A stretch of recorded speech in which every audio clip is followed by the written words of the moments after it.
യദ്ദർശനം നിഖിലദുഃഖഹരം പവിത്രം യത്പാദപങ്കജരജാംശഗനാശകാനി ധാത്രിം പുമർത്ത നിജയസ്യ ജയത്കൃപാ ശ്രീനാരായണം മുനിവരം തമഹം നമാമി. ജയനാരായണ ഗുരുപ്രിയേ ശിവഗിരീശ്വരീ ശാരദേ ചതുരാസ്യാക്ഷി ശരചന്ദ്ര മരീചികേ.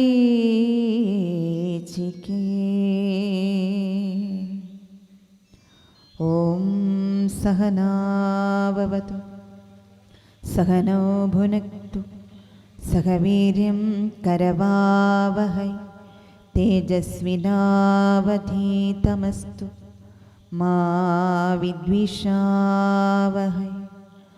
ഓം ശാന്തി ശാന്തി ശാന്തി.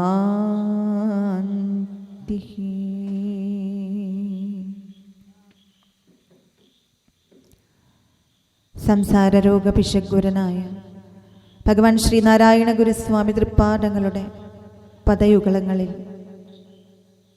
സാഷ്ടാംഗം പ്രണമിച്ചുകൊണ്ടും ആ മഹാഗുരുവിലേക്ക് എന്നെ കൈപിടിച്ചു നയിക്കുന്ന ആചാര്യപാദങ്ങളിൽ പ്രണാമം അർപ്പിച്ചുകൊണ്ടും ബ്രാഞ്ച് നമ്പർ 3294 നമ്പർ SNDP ശാഖായോഗം ആറുകാലിക്കൽ പടിഞ്ഞാറ് ശാഖയുടെ ബഹുമാന്യരായ ഭാരവാഹികൾ, വനിതാ സംഘം, ബാലജനയോഗം, കുമാരി സംഘം, യൂത്ത് മൂവ്മെൻ്റ് ഭാരവാഹികൾ, ഈ സായം സന്ധ്യയിൽ ഗുരുവിനെ കേൾക്കുവാനും ഗുരുവിനെ പഠിക്കുവാനുമായി എത്തിച്ചേർന്നിട്ടുള്ള സുഹൃത്തുക്കളെ, പ്രതിമാസം നടന്നു വരുന്ന ചതയദിന പ്രഭാഷണ പരമ്പരയുടെ 24ാമത്തെ പ്രഭാഷണമാണ് ഇന്ന് നടത്തുന്നത്. ഇത് തുടങ്ങിയ അവസരത്തിൽ ഇതിനു മുൻപ് ഇവിടെ വരുവാനും ഗുരുവിൻ്റെ കൃതികൾക്ക് ഒരാമുഖം നിങ്ങളുമായി ചർച്ച ചെയ്യുവാനും സാധിച്ചിട്ടുണ്ട്. ശേഷം ഇന്ന് തൃപാദങ്ങളുടെ അതിമഹത്തരമായ ഒരു കൃതി, അതും സ്തോത്രകൃതിയെക്കുറിച്ചാണ് ഇന്ന് നമ്മൾ ചർച്ച ചെയ്യുന്നത്. തൃപാദങ്ങളുടെ 33 സ്തോത്രകൃതികളിൽ 15 ശിവസ്തോത്രങ്ങളാണ്. ആ ശിവസ്തോത്രങ്ങളിൽ എല്ലാവർക്കും പരിചിതവും എല്ലാവരുടെയും ഹൃദയത്തിലേക്ക് പതിയത്തക്ക വിധത്തിൽ ഭഗവാൻ വളരെ ലളിതമായി നമുക്ക് അവതരിപ്പിച്ച് തന്നിട്ടുള്ളതുമായ ഒരു കൃതിയെക്കുറിച്ചാണ് നമ്മളിന്ന് ചർച്ച ചെയ്യുന്നത്. കോലതീരേശ സ്തവം. സ്വാമി തൃപ്പാദങ്ങൾ ഒരു സഗുണാരാധന സമ്പ്രദായം നമുക്ക് കാട്ടിത്തന്നിട്ടുണ്ട്. ക്ഷേത്രങ്ങളിൽ ദേവതകളെ പ്രതിഷ്ഠിച്ചിട്ടുണ്ട്. ആ ദേവതകളിൽ പലരെയും സ്തുതിച്ചുകൊണ്ട് ആ ക്ഷേത്ര സവിധത്തിൽ വെച്ച് തന്നെ കൃതികളും രചിച്ച് നൽകിയിട്ടുണ്ട്. അങ്ങനെ നമുക്ക് കിട്ടിയ ധാരാളം കൃതികളുണ്ട്, നമുക്കറിയാം. അതിലൊന്നാണ് കോലതീരേശ സ്തവം. അത് എവിടെ വെച്ച് രചിക്കപ്പെട്ടു എന്നതിന് നമുക്ക് സംശയമൊന്നുമില്ല, അല്ലേ? തിരുവനന്തപുരം ജില്ലയിൽ കഴക്കൂട്ടത്തിനടുത്ത് കോലത്തുകര, കുളത്തൂർ കോലത്തുകര എന്ന സ്ഥലത്ത് ശിവനെ പ്രതിഷ്ഠിച്ച് കോലത്തുകരക്കാർക്ക് ശിവനെ സ്തുതിച്ചുകൊണ്ട് നിത്യവും പാരായണം ചെയ്യുവാൻ, അല്ലേ? പാപാപഹമാം നിൻ പദമോർക്കായി വരണം മേ, അല്ലേ? അപ്പം നിത്യവും കോലതീരേശനെ സ്തുതിച്ചുകൊണ്ട് പാരായണം ചെയ്യുവാനായിട്ട് സ്വാമി തൃപ്പാദങ്ങൾ എഴുതി കൊടുത്ത കൃതിയാണ് കോലതീരേശ സ്തവം എന്നത്. നമുക്ക് എല്ലാവർക്കും അറിയാവുന്ന കാര്യമാണ്. അതറിയാൻ പാടില്ലാത്ത, ഈ കൃതി അറിയാൻ പാടില്ലാത്ത ഒരാൾ പോലും ഇവിടെ ഉണ്ടാകില്ല എന്ന് തന്നെയാണ് ഞാൻ വിചാരിക്കുന്നത്. ശ്രീനാരായണ ഗുരുസ്വാമി തൃപ്പാദങ്ങൾ ഏറ്റവും ആദ്യം പ്രതിഷ്ഠിച്ചത് ശിവനെയാണെന്ന് നമുക്കറിയാം അല്ലേ. എവിടെയാണ്? അരിയപ്പുറത്ത് അല്ലേ. 1888 ഈ പ്രതിഷ്ഠ നടക്കുന്നത്.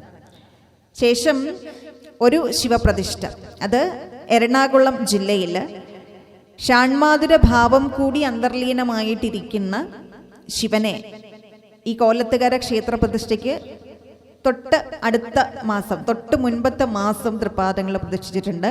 പൂത്തോട്ട ശ്രീനാരായണ വല്ലഭ ക്ഷേത്രം. അത് 1893 ഫെബ്രുവരി 22 ആ പ്രതിഷ്ഠ.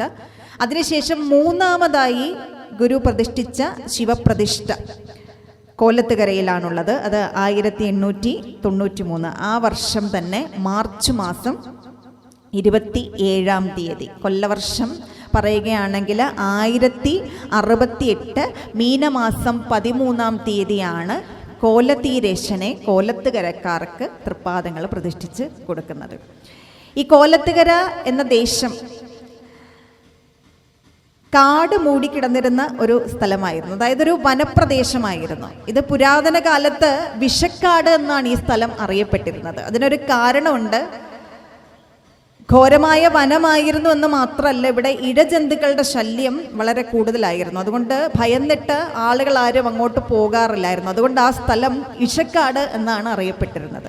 അപ്പം അവിടെ ഏതാണ്ട് 600 വർഷത്തിലധികം പഴക്കമുള്ള, 6 നൂറ്റാണ്ടിലധികം പഴക്കമുള്ള ഒരു ഭദ്രകാളി ക്ഷേത്രം സ്ഥിതി ചെയ്യുന്നുണ്ടായിരുന്നു. അപ്പം അത് പ്രതിഷ്ഠിച്ചത് കോലത്ത് നാട്ടിൽ നിന്നും വന്ന ആളുകളാണ് ആ ക്ഷേത്രം സ്ഥാപിച്ചത് എന്നാണ് ചരിത്രം പറയുന്നത്. കോലത്ത് നാട് എന്ന് പറയുന്നത് നമുക്കറിയാം, നാടുവാഴി സ്വരൂപങ്ങളൊക്കെ നിലനിന്നിരുന്ന ഒരു കാലഘട്ടത്തിൽ, സംഘകാലഘട്ടത്തിൽ കോലത്ത് സ്വരൂപം എന്നൊരു സ്വരൂപമുള്ളതായിട്ട് നമ്മൾ കേട്ടിട്ടുണ്ട്. അതായത് ഇന്നത്തെ വടക്കൻ മലബാറിൻ്റെ ഭാഗങ്ങളായിരുന്ന കണ്ണൂർ, കാസർഗോഡ് ജില്ലകളൊക്കെ ഉൾപ്പെടുന്ന ഇന്നത്തെ പ്രദേശം, അതാണ് കോലത്ത് നാട് എന്നറിയപ്പെട്ടിരുന്നത്. അപ്പം ഈ കോലത്ത് നാട്ടിൽ നിന്നും വന്ന കുറച്ച് ആളുകൾ ഈ കുളത്തൂരിൽ വന്ന് താമസാക്കി. അവർ വന്നതിനൊരു ഉദ്ദേശം ഉണ്ടായിരുന്നു.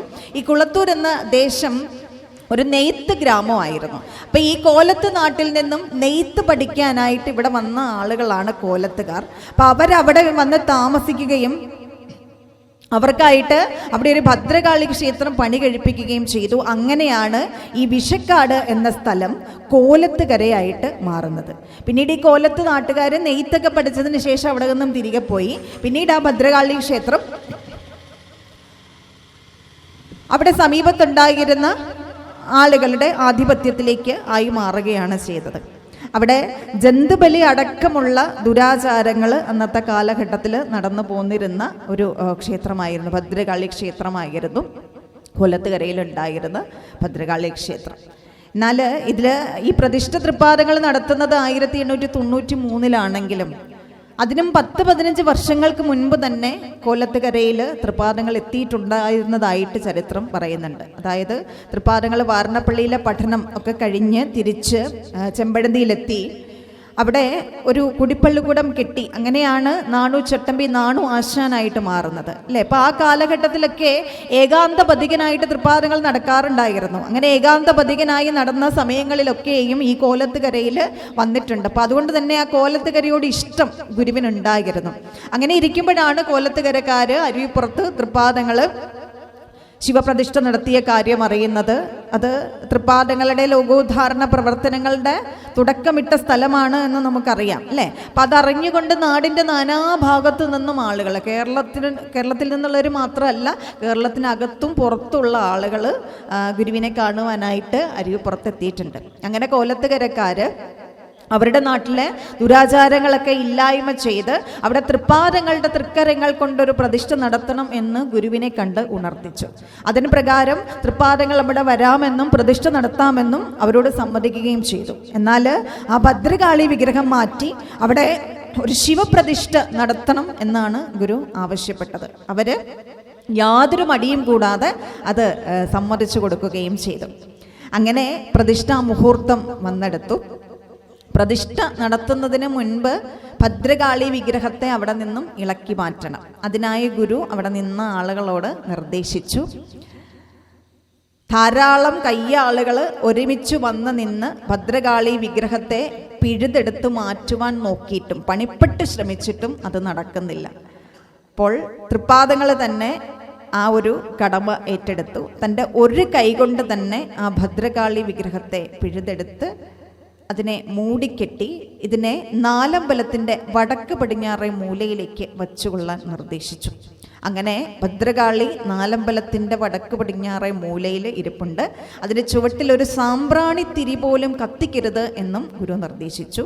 അപ്പം ഭദ്രകാളി അല്ലെ, സ്ത്രീയായ ഭദ്രകാളിയെ അവിടെ നിന്ന് എടുത്ത് മാറ്റിയിട്ട് അവിടെ ശിവനെ പ്രതിഷ്ഠിക്കുകയാണ്. അപ്പോൾ അവിടെ ഭദ്രകാളി മാത്രമല്ല, ശ്രീകോവിലിനകത്ത് സ്ത്രീകൾ ആരും തന്നെ കയറുണ്ടെന്നൊരു നിർദ്ദേശം കോലത്തുകര ക്ഷേത്രത്തിൽ ഗുരു കൊടുത്തിട്ടുള്ളത് കൊണ്ട് അതിൻ്റെ നാലമ്പലത്തിനുള്ളിൽ സ്ത്രീകൾക്ക് പ്രവേശനമില്ല. അത് കോലത്തുകര ക്ഷേത്രത്തിൻ്റെ ഒരു പ്രത്യേകത കൂടിയാണ്.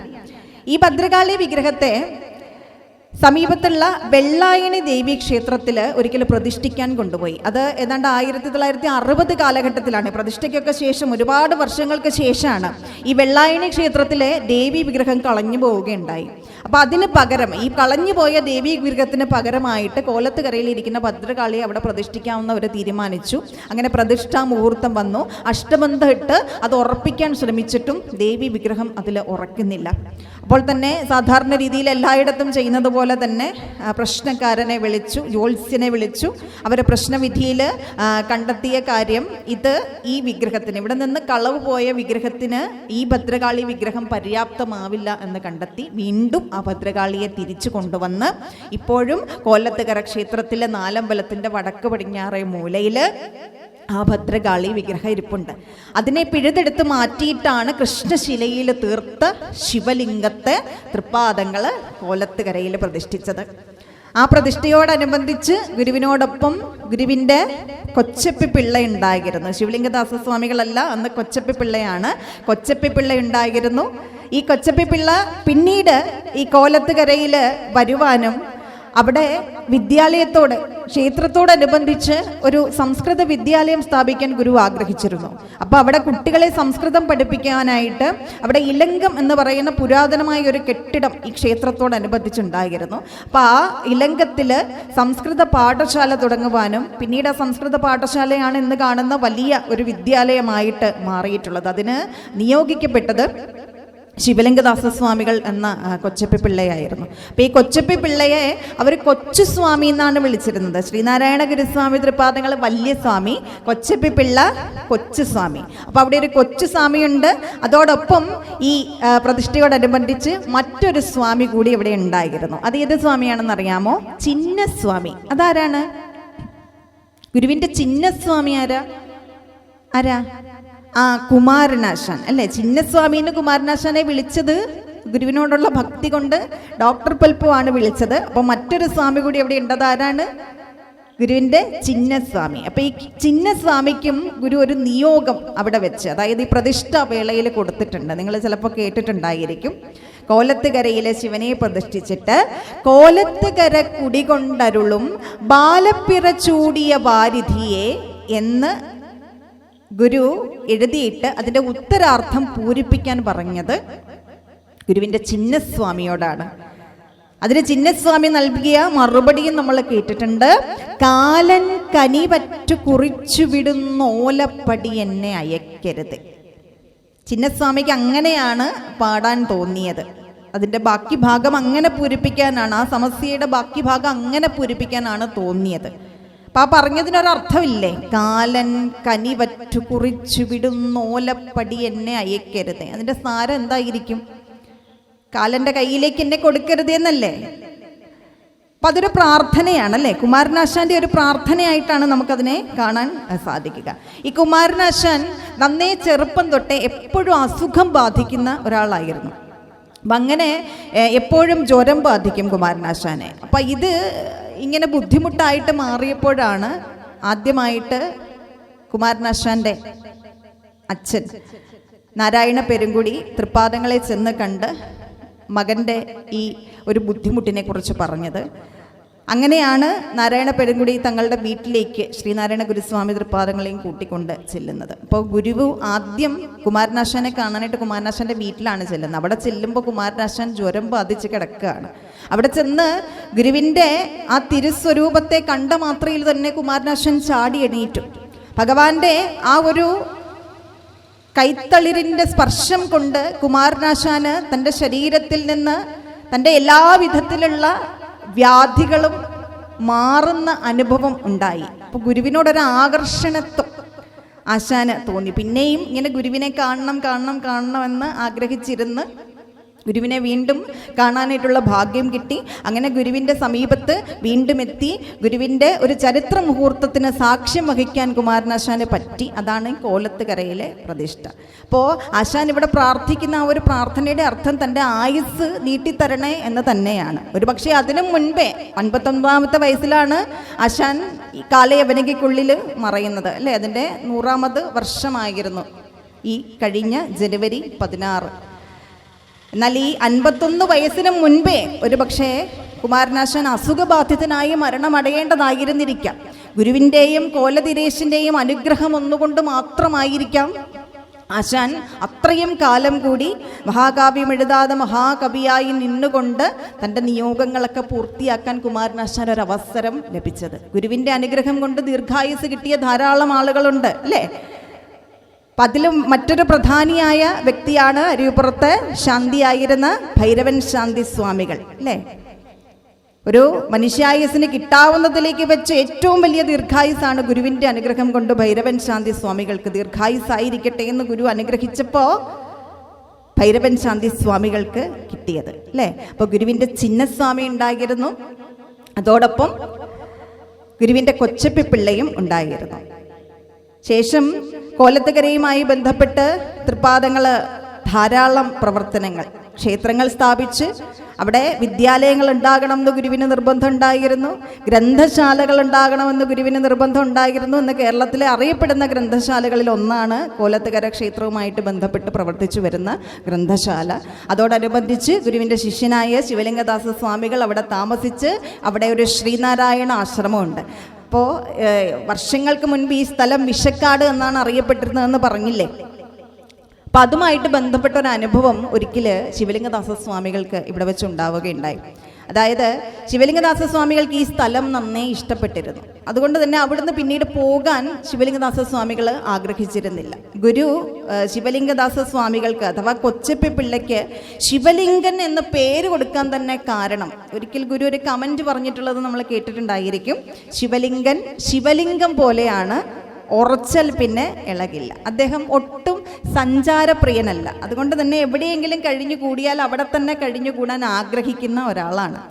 അപ്പം ഈ പ്രദേശവുമായിട്ട് ബന്ധപ്പെട്ട വനാന്തരങ്ങളിലൊക്കെ അദ്ദേഹം ധ്യാനനിരതനായി ഇരിക്കുമായിരുന്നു. ആ സ്ഥലത്തെ ഒരു ശാന്തത അദ്ദേഹത്തിന് ഇഷ്ടപ്പെട്ടത് കൊണ്ട് തന്നെ സമീപത്തുണ്ടായിരുന്ന കാട് പിടിച്ച് കിടന്നിരുന്ന ഒരു ഭാഗത്ത് കാട് വെട്ടിത്തെളിച്ചിട്ടാണ് അവിടെ ശ്രീനാരായണ ആശ്രമം സ്ഥാപിക്കുന്നത്.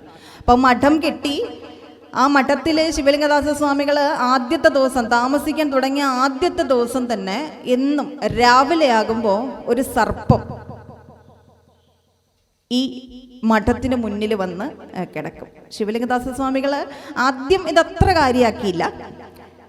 പിന്നീട് ഇത് തുടർച്ചയായിട്ട് എല്ലാ ദിവസവും ഒരേ സമയം ഈ സർപ്പം ഈ മഠത്തിന് മുന്നിൽ വന്ന് കിടക്കും. കുറച്ച് സമയം കഴിയുമ്പോൾ അത് തിരിച്ചു പോകും. അപ്പം അങ്ങനെ ആയപ്പോൾ ഇനി ഇവർക്ക് താമസിക്കാനുള്ള സ്ഥലം വെട്ടി നശിപ്പിച്ചത് കൊണ്ട് അതിൻ്റെ പ്രതിഷേധ സൂചകമായിട്ടാണോ എല്ലാ ദിവസവും ഈ നാഗം ഇവിടെ വരുന്നത് എന്നൊരു സംശയം അദ്ദേഹത്തിന് ഉണ്ടായത് കൊണ്ട് അരുവിപ്പുറത്ത് ചെന്ന് ഗുരുവിനോട് കാര്യം പറഞ്ഞു. എല്ലാ ദിവസവും നമ്മെ കാണാനായിട്ട് ഒരു നാഗം അവിടെ വരുന്നുണ്ട്, അത് കുറച്ച് സമയം കഴിയുമ്പോൾ തിരിച്ചു പോകും എന്ന് പറഞ്ഞു. അപ്പോൾ ഗുരു അതിന് കൊടുത്ത മറുപടി, ഇനി അത് വരുമ്പോൾ അതിനോട് പറയണം, ഇത് മനുഷ്യർക്ക് താമസിക്കാനുള്ള മഠമാണ്, നിങ്ങൾക്ക് താമസിക്കണമെന്നുണ്ടെങ്കിൽ വല്ല കാട്ടിലോ മറ്റോ പോയി താമസിച്ചു കൊള്ളാൻ അവനോട് പറഞ്ഞാൽ മതി, അവൻ പൊയ്ക്കൊള്ളും എന്നാണ് ഗുരുവിൻ്റെ മറുപടി. നാം അങ്ങനെ പറഞ്ഞാൽ അവൻ കേൾക്കില്ല എന്ന് ശിവലിംഗദാസ സ്വാമികൾ പറഞ്ഞു. അപ്പോൾ പറഞ്ഞു, നാം പറഞ്ഞു എന്ന് പറയൂ, അതായത് സ്വാമി തൃപ്പാദങ്ങൾ പറഞ്ഞു എന്ന് അവനോട് പറയൂ എന്ന് പറഞ്ഞു. ആ മറുപടിയിൽ തൃപ്തനായിട്ട് ശിവലിംഗദാസ സ്വാമികൾ പോയി. പിറ്റേ ദിവസം നാഗം വന്നപ്പോൾ അവനോട് പറഞ്ഞു, ഇത് നാം താമസിക്കുന്ന സ്ഥലമാണ്, നിനക്ക് പോകണം, താമസിക്കണമെന്നുണ്ടെങ്കിൽ നീ സമീപത്തുള്ള കാട്ടിലേക്ക്, അതാ അവിടെ കാടുണ്ട്, അപ്പോൾ അതിന് അഭിമുഖമായിട്ടുള്ള ഭാഗം കാടാണ്, ആ കാട്ടിലേക്ക് പോയിക്കൊള്ളൂ എന്ന് പറഞ്ഞു. അപ്പോൾ ആ നാഗം എണീറ്റ് നിന്ന് തലയാട്ടിയിട്ടത് സമ്മതിച്ചു എന്ന രീതിയിൽ തലയാട്ടിയിട്ട് അവിടെ നിന്നും പോയി എന്നൊരു കഥയുണ്ട്. ആ കോലത്തുകരക്കാർക്ക് ശ്രീനാരായണ ഗുരുസ്വാമി തൃപ്പാദങ്ങളോട് അതീവ ഭക്തിയായിരുന്നു. അതുപോലെ കോലതീരേശനെയും അവർക്ക് അതീവ വിശ്വാസമായിരുന്നു. അപ്പം അതുകൊണ്ടായിരിക്കാം കോലത്തുകരക്കാർക്ക് സ്തുതിക്കാനായിട്ടൊരു പ്രത്യേക സ്തോത്രം സ്തുതിച്ച് പാരായണം ചെയ്യുവാൻ, നിത്യവും പാരായണം ചെയ്യുവാനായിട്ട് ഒരു പ്രത്യേക സ്തോത്രം ഗുരു എഴുതി നൽകിയത്. കോലത്തുകരയെക്കുറിച്ച് പറയാനാണെങ്കിൽ ഒരുപാട് കാര്യങ്ങളുണ്ടെങ്കിലും നമ്മുടെ വിഷയം കോലത്തുകരയല്ല, കോലതീരേശ സ്തവമാണ് എന്നുള്ളത് കൊണ്ട് ഞാൻ ഈ കാവ്യത്തിനുള്ളിലേക്ക് കടക്കുകയാണ് നേരിട്ട്. ഈ കൃതിക്ക് നൽകിയിരിക്കുന്ന തലക്കെട്ട് കോലതീരേശ സ്തവം എന്നാണ്. കോലത്തുകരയിൽ കുടികൊള്ളുന്ന ദേവനെ കുറിച്ച് സ്തുതിക്കുന്ന കീർത്തനമാകുമ്പോൾ അതിന് കോലത്തുകരേശ്വര സ്തവം എന്നല്ലേ പേര് വരേണ്ടത്? പിന്നെന്താ ഇതിന് കോലതീരേശ സ്തവം എന്ന് പേര് വരാൻ കാരണം? ഈ വാക്കിനൊരർത്ഥമുണ്ട്. കോലം എന്നാൽ ശരീരം എന്നാണ് അർത്ഥം. തീരം എന്നാൽ എന്താണ്? തീരം, മറുകര അല്ലേ? കരയിൽ നമ്മൾ തീരം എന്ന് വിളിക്കുക. ഈശൻ സമർത്ഥൻ എന്നാണ് അർത്ഥം. അപ്പൊ അത് കൂട്ടി വായിക്കുമ്പോൾ എന്തായിരിക്കും അതിൻ്റെ അർത്ഥം? കോലതീരേശ സ്തവം, ശരീരത്തിൻ്റെ മറുകര എത്തിക്കുന്നതിൽ സമർത്ഥനായിട്ടുള്ളവനെ സ്തുതിച്ചുകൊണ്ടുള്ള സ്തവം. സ്തവം എന്ന് പറഞ്ഞാൽ എന്താ? സ്തുതിക്കാൻ ഉപയോഗിക്കുന്നത് അല്ലേ? ശരീരത്തിൻ്റെ മറുകര എത്തിക്കുന്നതിൽ ഈശനായിട്ടുള്ളവനെ സ്തുതിച്ചുകൊണ്ടുള്ള ഒരു സ്തവമാണ് കോലതീരേശ സ്തവം. അപ്പം അതേക്കുറിച്ച് നമ്മൾ കൂടുതൽ ഒന്നുകൂടി ചിന്തിക്കേണ്ടിയിരിക്കുന്നു അല്ലേ? എന്താണ് ഈ ശരീരത്തിൻ്റെ മറുകര എത്തിക്കുക എന്ന് പറഞ്ഞാൽ അതുകൊണ്ട് ഉദ്ദേശിക്കുന്നത്? ഓരോ ജീവന്റെയും ലക്ഷ്യം എന്ന് പറയുന്നത് എന്താ? ആ ലക്ഷ്യത്തെക്കുറിച്ച് ഗുരു കൃത്യമായിട്ട് പ്രതിപാദിച്ചുകൊണ്ട് നമുക്ക് രചിച്ചു തന്ന വേദാന്ത കൃതിയാണ് നമ്മളെല്ലാ ദിവസവും പാരായണം ചെയ്യുന്ന ദൈവമേ കാത്തുകൊൾകങ്ങു കൈവിടാതിങ്ങു ഞങ്ങളെ നാവികൻ നീ ഭവാബ്ധിക്ക് ഒരാവിവൺ തോണി നിൻ പദം അല്ലേ? ഇങ്ങനെ തുടങ്ങുന്ന കൃതിയുടെ പേരെന്താ? ദൈവദശകം അല്ലേ? അപ്പൊ ഈ ദൈവദശകത്തിലൂടെ ഒരർത്ഥന നടത്തുന്നുണ്ട്. കൈവിടാതെ ഞങ്ങളെ കാത്തുകൊള്ളണമേ അല്ലേ? നാവികൻ നീ ഭവാബ്ധിക്ക്, ഈ സംസാര സാഗരത്തില് നീ നാവികനാണ്. നിന്റെ പദതാരാകുന്ന കപ്പലിലേറിയാണ് ഞങ്ങൾ സഞ്ചരിക്കുന്നത് അല്ലേ? എങ്ങോട്ടാ പോകേണ്ടത്? ഈ ഭവാബ്ധിയുടെ അക്കരയ്ക്കാണ് പോകേണ്ടത് അല്ലേ? ദുഃഖങ്ങളും ദുരിതങ്ങളും നിറഞ്ഞ ഈ ഭവാബ്ധിയുടെ അക്കരയ്ക്ക് ആണ് നമുക്ക് പോകേണ്ടത്. അതിനുള്ളൊരു കപ്പലാണ് ഗുരു നമുക്ക് ഇവിടെ ഇട്ട് തന്നിരിക്കുന്നത് അല്ലേ? അപ്പൊ ആ കപ്പലിലേറി നമ്മൾ സഞ്ചരിച്ച് പോകുന്നത് ഇതിന്റെ 10ാമത്തെ ശ്ലോകത്തിലേക്കാണ് അല്ലേ? ആ 10ാമത്തെ ശ്ലോകത്തിലെത്തുമ്പോൾ നമ്മൾ ഈ കപ്പലിലേറി സഞ്ചരിക്കുന്ന സ്ഥലത്തേക്ക് നമ്മൾ എത്തുക. എന്താ ആ സ്ഥലത്തെ ഗുരു എങ്ങനെയാ അതിനെ വിവരിച്ചിരിക്കുന്നത്? ആഴമേറും നിൻമഹസാം ആഴിയിൽ ഞങ്ങളാകവേ ആഴണം വാഴണം നിത്യം വാഴണം സുഖം. എവിടെയാ എത്തേണ്ടത്? ഒരു കരയിലേക്കല്ല ഗുരു, ഒരു കടലിലേക്കാണ് നമ്മളെ വീണ്ടും കൂട്ടിക്കൊണ്ടു പോകുന്നത് അല്ലേ? ആ കടലിൽ എന്താ ഉള്ളത്? ആഴണം വാഴണം നിത്യം വാഴണം സുഖം. അവിടെ എന്താ ഉള്ളത്? സുഖം, നിത്യമായ ആനന്ദം മാത്രമാണുള്ളത് അല്ലേ? അപ്പൊ ആ ആനന്ദത്തിലേക്കുള്ളൊരു വഴിയാണ് നമുക്ക് കാട്ടിത്തരുന്നത് അല്ലേ? ആ ആനന്ദം നമുക്ക് കിട്ടണം എന്നുണ്ടെങ്കിൽ എന്ത് വേണം? ആ ആനന്ദത്തെയാണ് ആശാൻ ആദിമഹസ് എന്ന് വിശേഷിപ്പിച്ചിരിക്കുന്നത്. ആഴമേറും നിൻമഹസ് എന്നല്ലേ പറഞ്ഞിരിക്കുന്നത്. അതിനെ ആശാൻ പറഞ്ഞിരിക്കുന്ന മറ്റൊരു വാക്കാണ് ആദിമഹസ് അല്ലേ? ഈശ്വരനിലേക്ക് തന്നെ നമ്മൾ അന്തർലീനമായി കഴിയുമ്പോൾ നമുക്ക് കിട്ടുന്ന അനുഭൂതിയെ വിളിക്കുന്ന പേരാണ് സുഖം. നമ്മളൊക്കെ ജീവിക്കുന്നത് എന്തിനു വേണ്ടിയിട്ടാ? എന്തിനു വേണ്ടിയാ? ഈ സുഖം കിട്ടാൻ വേണ്ടിയിട്ടല്ലേ? വെറുതെ ഒന്ന് ആലോചിച്ച് നോക്കിയേ. എല്ലാ ദിവസവും രാവിലെ എണീക്കുന്നു, പണിക്ക് പോകുന്നു. എന്തിനു വേണ്ടിയാ? ധനം സമ്പാദിക്കാൻ അല്ലേ? ഈ ധനം സമ്പാദിച്ചാൽ എന്ത് കിട്ടുമെന്നാണ് നമ്മുടെ വിചാരം?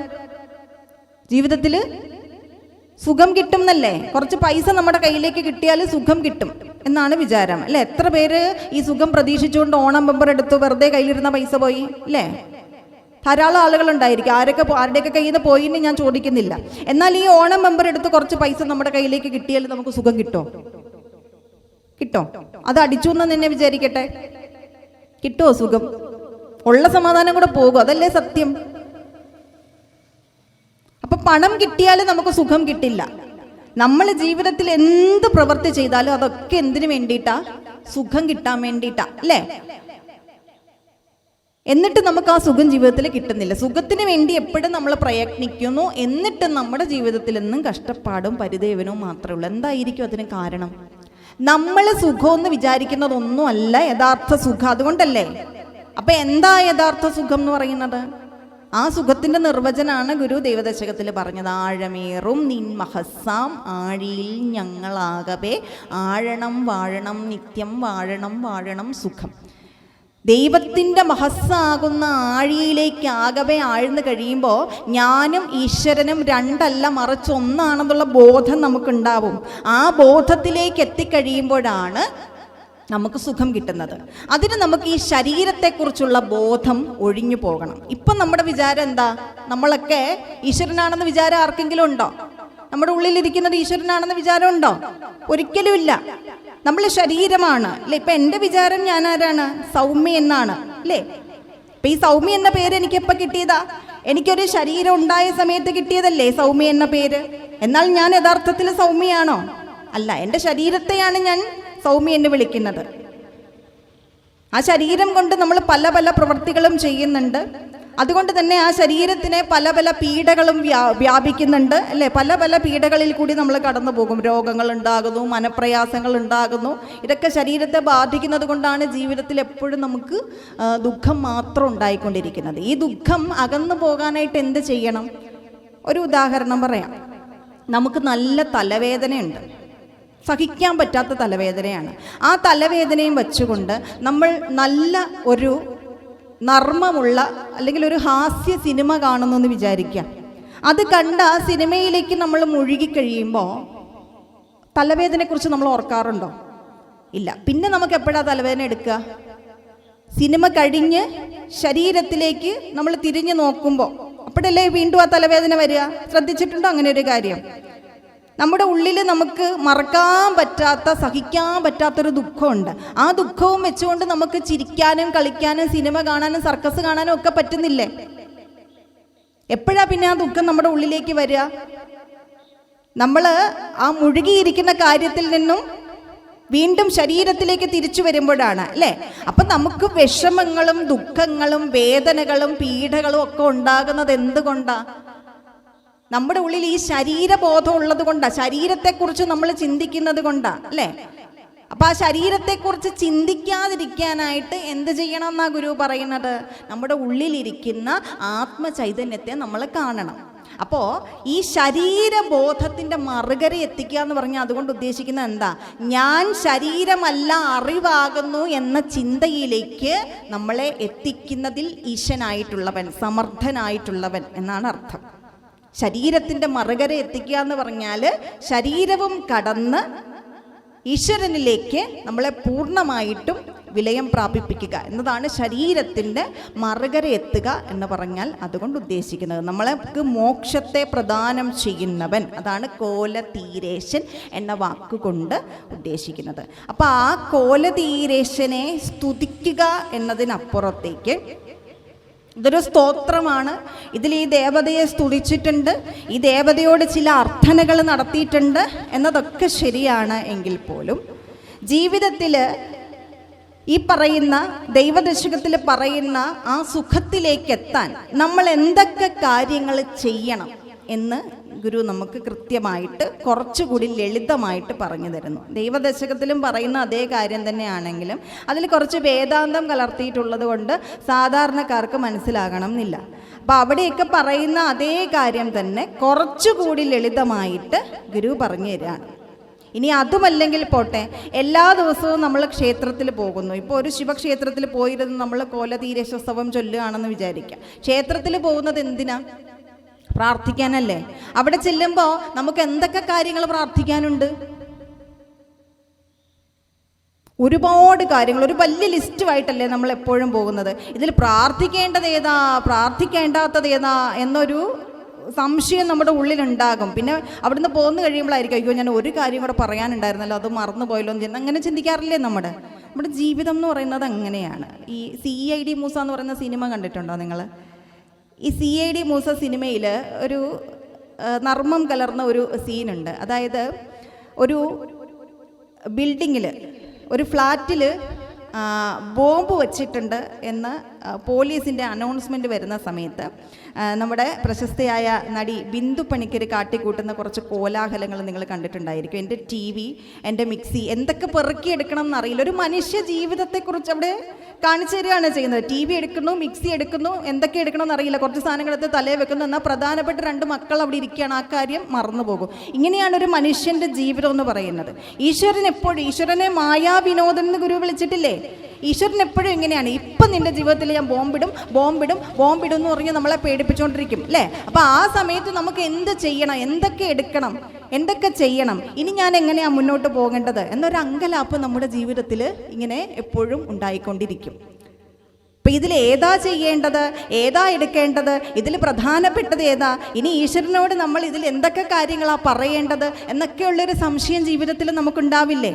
എല്ലാവരുടെയും ജീവിതത്തിൽ അങ്ങനെ ഒരു പ്രതിസന്ധിയിൽ കൂടി നമ്മൾ കടന്നു പോയിട്ടുണ്ടാവും അല്ലേ? നമ്മുടെ ജീവിതത്തിൻ്റെ മുന്നിൽ ഇങ്ങനെ ഒരു മതിൽ വന്ന് നിൽക്കും അല്ലേ?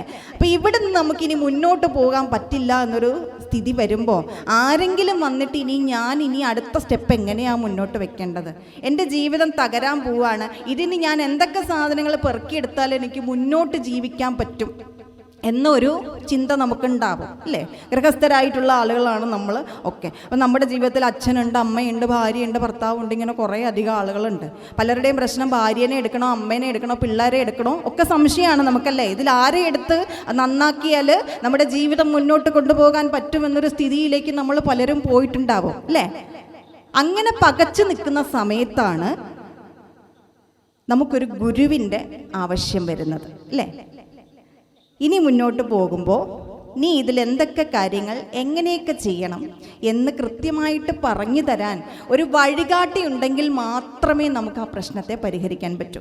ഇപ്പോൾ ഈ ബിൽഡിങ്ങിൻ്റെ കാര്യം തന്നെ എടുക്കാം. അപ്പോൾ ആ ബിൽഡിങ്ങിൽ ഒരു ബോംബ് വെച്ചിട്ടുണ്ടായിരുന്നു എന്ന് തന്നെ വിചാരിക്കുക. ആ ബോംബ് ഒരിക്കലും ഈശ്വരൻ നമ്മുടെ ജീവിതത്തിൽ പൊട്ടിക്കില്ല. നമ്മുടെ ജീവിതം അങ്ങനെ പൂർണ്ണമായിട്ടും തകർത്തൊന്നും കളയില്ല. നമ്മളെ വെറുതെ പേടിപ്പിക്കുന്നതാണ്, നമ്മളിടയ്ക്കെങ്കിലും ഈശ്വരനെ ഒന്ന് ഓർക്കാൻ വേണ്ടി അല്ലേ? അപ്പോൾ അത് ആ ബോംബ് അവിടെ നിന്ന് പോലീസുകാരെ എടുത്ത് വേറെ എങ്ങോട്ടെങ്കിലും എറിഞ്ഞു എന്ന് വിചാരിക്കുക. അപ്പോൾ എറിയുന്നതിൻ്റെ ഫലമായിട്ട്, ആ സ്ഫോടനത്തിൻ്റെ ഫലമായിട്ട് ആ ബിൽഡിങ്ങിൽ ചെറിയ ക്രാക്കൊക്കെ വീണു, അല്ലെങ്കിൽ ആ ബിൽഡിങ്ങിന് ചെറിയൊരു ബലക്ഷയം ഉണ്ടായി എന്ന് വിചാരിക്കുക.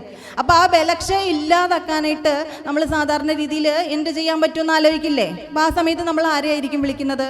ഒന്നെങ്കിൽ ഒരു എഞ്ചിനീയറെ വിളിക്കും, അല്ലെ ഒരു സിവിൽ എഞ്ചിനീയറെ വിളിക്കും, അല്ലെങ്കിൽ ഒരു മേസ്തിരിയെ വിളിക്കും. അപ്പോൾ സിവിൽ എഞ്ചിനീയറെയാണ് വിളിക്കുന്നതെന്ന് വിചാരിക്കുക. അപ്പോൾ അദ്ദേഹം വന്നിട്ട് അദ്ദേഹം ബിടെക്കിന് പഠിച്ച പുസ്തകങ്ങളിലെ തിയറിയൊക്കെ വന്നിട്ട് നിങ്ങളോട് പറഞ്ഞു തന്നാൽ നിങ്ങൾക്ക് മനസ്സിലാകുമോ ഇതിലെന്തൊക്കെയാണ് ചെയ്യേണ്ടതെന്ന്? മനസ്സിലാകുമോ? ഇല്ല.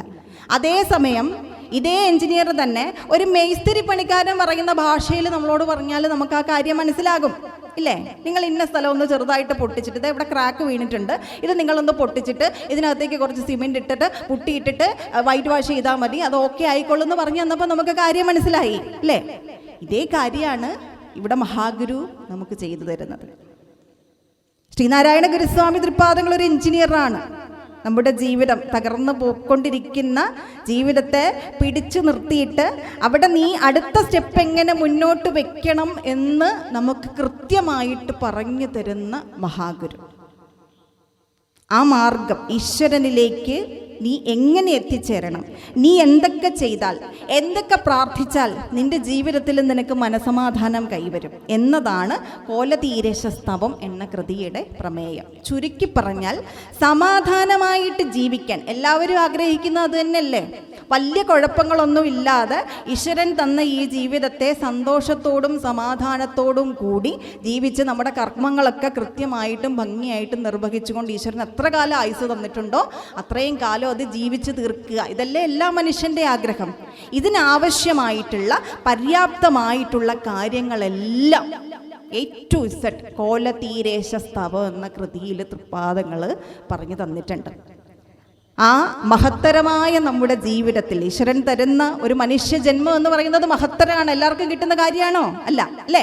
അപ്പം ആ മഹത്തരമായ കർമ്മങ്ങളിൽ നമ്മൾ എന്തൊക്കെ കാര്യങ്ങൾ അറിഞ്ഞിരിക്കണമെന്നും അവിടെ ഈശ്വരനുള്ള അഥവാ ഈശ്വര ചിന്തയ്ക്കുള്ള പ്രാധാന്യം എന്താണെന്ന് കൂടി ഗുരു ഇവിടെ നമുക്ക് വ്യക്തമാക്കി തരുന്നുണ്ട്. ആ ഈശ്വരൻ എങ്ങനെയുള്ളവനാണ്?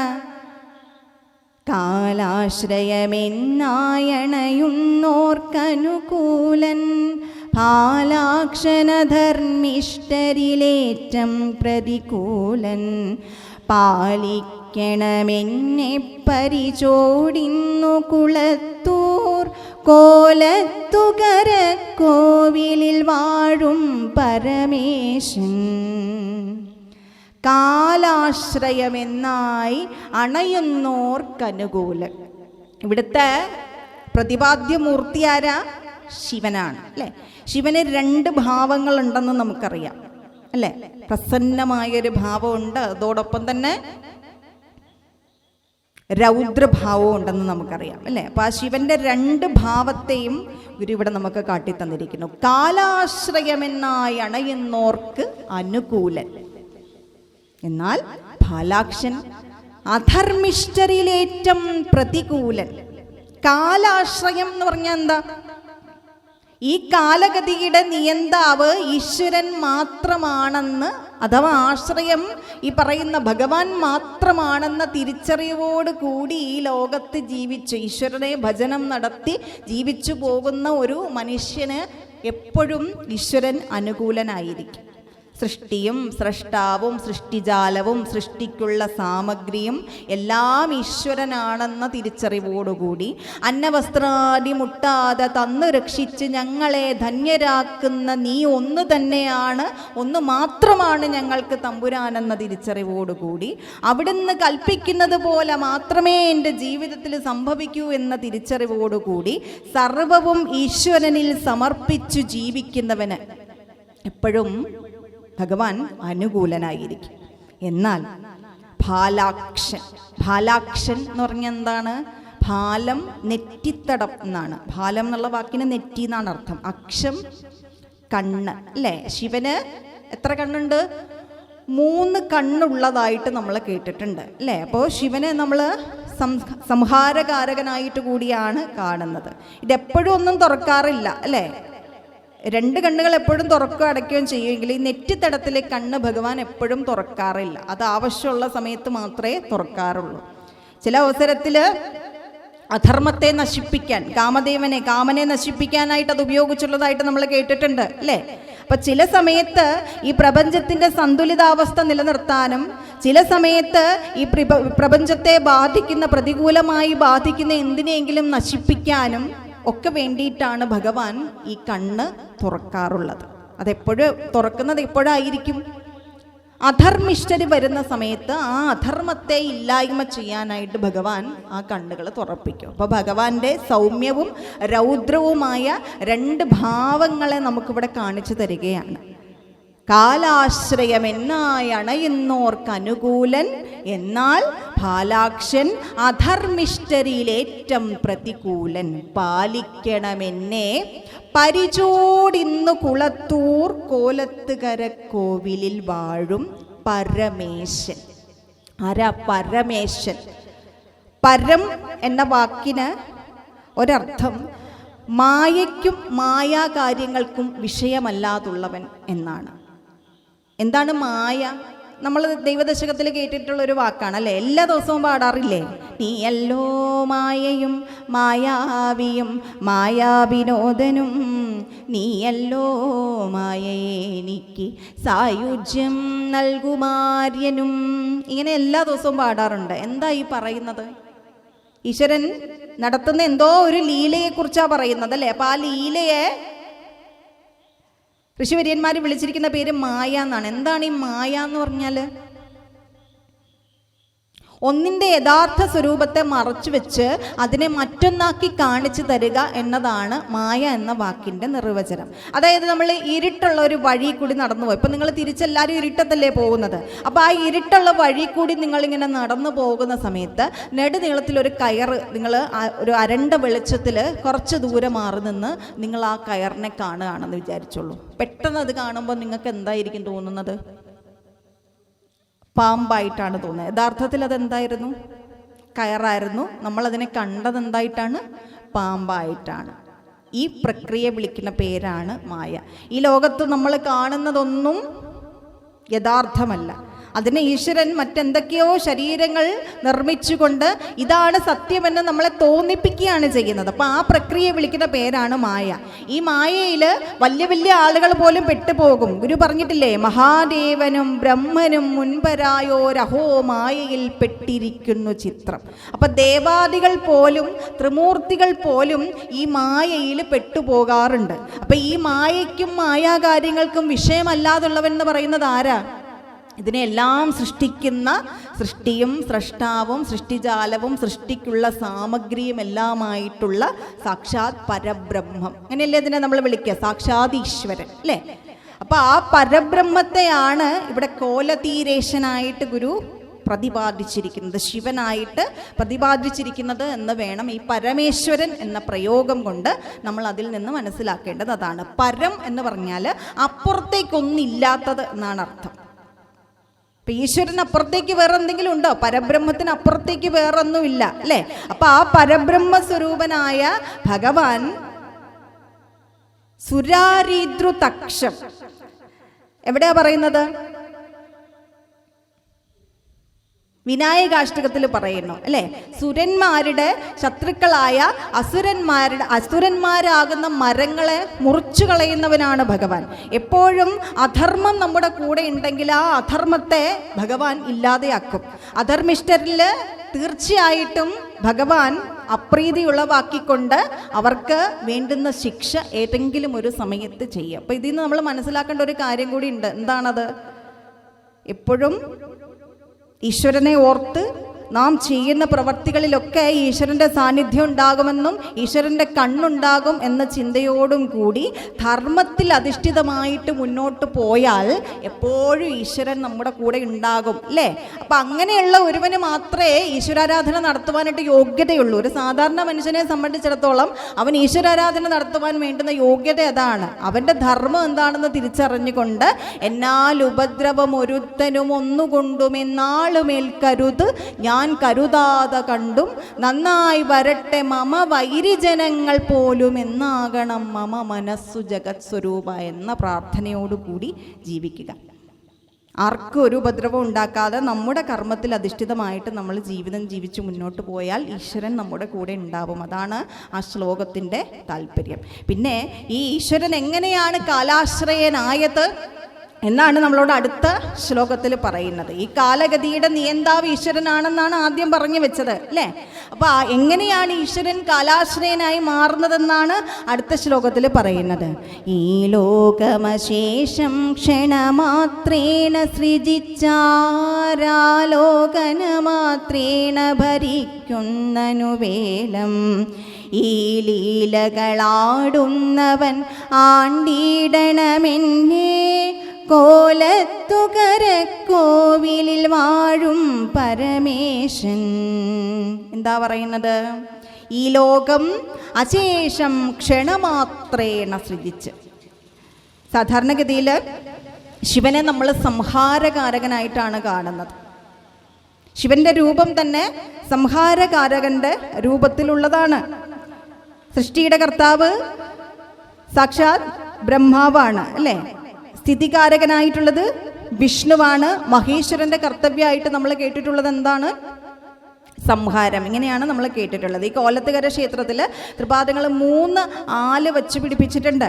അപ്പോൾ പഴമക്കാർ പറയുന്നു ഇത് ത്രിമൂർത്തി സങ്കല്പത്തിലാണ് വച്ച് പിടിപ്പിച്ചിട്ടുള്ളത്. അപ്പോൾ ആ ബ്രഹ്മാവും വിഷ്ണുവും മഹേശ്വരനും എല്ലാം ഒന്ന് തന്നെയാണെന്നും താൻ അവിടെ പ്രതിഷ്ഠിച്ചിട്ടുള്ള ആൾ തന്നെയാണെന്നും ഒരുപക്ഷെ ഭഗവാൻ പറയാതെ പറയുകയാണ് ചെയ്യുന്നത്. ഇത് ഇല കൊഴിയുന്ന സമയമാകുമ്പോൾ ഇതിൻ്റെ ഒരു പ്രത്യേകത, ഇതിലേതെങ്കിലും ഒരാളിലെങ്കിലും തളിർത്ത ഇലകൾ ഉണ്ടാവും. ഒരു ഇലയിൽ തളർത്ത ഇല ഉണ്ടാവും, മറ്റുള്ളവയുടെയൊക്കെ ഇലകൾ കൊഴിഞ്ഞായിരിക്കും നിൽക്കുന്നത്. അത് അവിടുത്തെ ആ ഭഗവത് സാന്നിധ്യം കാട്ടിത്തരുന്ന ഒരു അത്ഭുത പ്രതിഭാസമായിട്ടാണ് കൊല്ലത്തുകരക്കാർ അതിനെ കണ്ടുപോരുന്നത്. അപ്പോൾ സൃഷ്ടി നടത്തുന്നതും സ്ഥിതി ചെയ്യുന്നതും ഈ സംഹാരമൂർത്തി തന്നെയായ ശിവൻ തന്നെയാണെന്ന് ഭഗവാൻ ഇവിടെ പറയാതെ പറഞ്ഞിരിക്കുന്നു. നമ്മൾ പറഞ്ഞുവല്ലോ, സാക്ഷാൽ പരബ്രഹ്മമൂർത്തിയായിട്ടാണ് ഇവിടെ ശിവനെ മഹാഗുരു അവതരിപ്പിച്ചിട്ടുള്ളത്. ശിവന്റെ രൂപം നമ്മൾ കണ്ടാൽ ആ രൂപത്തിന് ഒരുപാട് പ്രത്യേകതകളുണ്ട് അല്ലേ. ഓരോ ദേവതയെയും സഗുണാരാധനാ സമ്പ്രദായം അനുസരിച്ച് ഋഷിവര്യന്മാർ നമുക്ക് കാട്ടിത്തരുമ്പോൾ ആ ദേവതയ്ക്കൊക്കെ ഓരോരോ പ്രത്യേകതകൾ ഉണ്ടായിരിക്കും. അവരുടെ കയ്യിലിരിക്കുന്ന ആയുധങ്ങൾ, അവരുടെ വേഷവിധാനങ്ങൾ, അവയ്ക്കൊക്കെ നമ്മളോട് എന്തൊക്കെയോ കഥകൾ പറയാനുണ്ട്, എന്തൊക്കെയോ സന്ദേശങ്ങൾ നമ്മളോട് അരുളാനുണ്ട്. അങ്ങനെയാണ് ഋഷിവര്യന്മാർ ഈ സഗുണാരാധനാ സമ്പ്രദായത്തിൽ ദേവതകളെയൊക്കെ നമുക്ക് ചിത്രീകരിച്ച് തന്നിട്ടുള്ളത്. അപ്പോൾ ശിവന്റെ രൂപം നമ്മളൊന്ന് നോക്കിക്കഴിഞ്ഞാൽ അതിൽ ഏറ്റവും എടുത്തു നിൽക്കുന്ന ഭാഗം എന്ന് പറയുന്നത് എന്താണ്? ഭഗവാന്റെ ജടയാണ് അല്ലേ. ഏറ്റവും മുകളിലെ ഭാഗം ജട. അപ്പോൾ ശിവൻ സംഹാരകാരകനായത് കൊണ്ട് തന്നെ മനുഷ്യന് നല്ല ജീവജാലങ്ങൾക്ക് 4 വിധത്തിലാണ് മരണം സംഭവിക്കുക. അപ്പം അതിലൊന്ന് വായു മൂലമാണ്. വായുവിൻ്റെ ആധിക്യം കൊണ്ട് നമുക്ക് മരണം സംഭവിക്കാം അല്ലേ. വായുവിൻ്റെ ആധിക്യത്തിലൂടെയാണ് കൊടുങ്കാറ്റ് വരുന്നത് അല്ലേ. എന്നാൽ ഈ വായുവിൻ്റെ ലോപം കൊണ്ടും മരണം സംഭവിക്കാം അല്ലേ. അപ്പോൾ ഈ ഭഗവാന്റെ തലയിലിരിക്കുന്ന ജട ഈ വായുവിൻ്റെ പ്രതീകമാണ്. അപ്പോൾ ആ ജടയ്ക്കുള്ളിൽ ഒരാൾ ഒളിഞ്ഞിരിപ്പുണ്ട്. അതാരാണ്? ആരാണ്?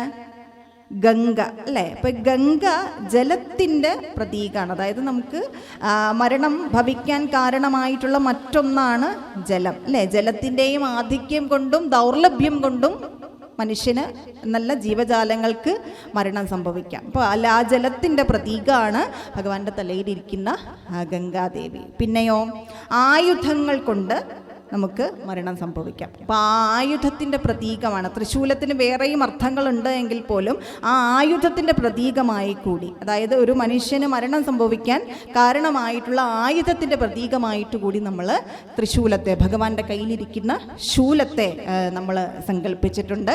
പിന്നെ ഭഗവാന്റെ കഴുത്തിലണിഞ്ഞിരിക്കുന്ന പാമ്പ്, ഇത് രോഗത്തിൻ്റെ പ്രതീകമാണ്. ഏറ്റവും അധികം ആളുകൾ മരണപ്പെടുന്നത് എങ്ങനെ തന്നെയാണ്? രോഗം മൂലമാണ് അല്ലേ. ഇന്ത്യൻ മെഡിക്കൽ അസോസിയേഷൻ്റെ സിമ്പൽ എന്താ? ശ്രദ്ധിച്ചിട്ടുണ്ടോ? ആ സിമ്പലിൽ ഒരു പാമ്പുണ്ട്. ശ്രദ്ധിച്ചിട്ടുണ്ടോ അത്? അപ്പം രോഗം മൂലവും മനുഷ്യന് ഏറ്റവും അധികം ആളുകൾക്ക് അങ്ങനെയാണ് മരണം സംഭവിക്കുന്നത്. അതുകൊണ്ടാണ് ഭഗവാനെ സംഹാരകാരകനായി ചിത്രീകരിച്ചിരിക്കുന്നത്. ഭഗവാൻ അണിഞ്ഞിരിക്കുന്ന ഭസ്മം ചുടല ഭസ്മാണ് അല്ലേ. അത് വിനാശത്തിൻ്റെ പ്രതീകമായിട്ട് കൂടെ, വിരക്തിയുടെ പ്രതീകമായിട്ടും അതുപോലെ വിനാശനത്തിൻ്റെ പ്രതീകമായിട്ട് കൂടി അവതരിപ്പിക്കപ്പെടാറുണ്ട്.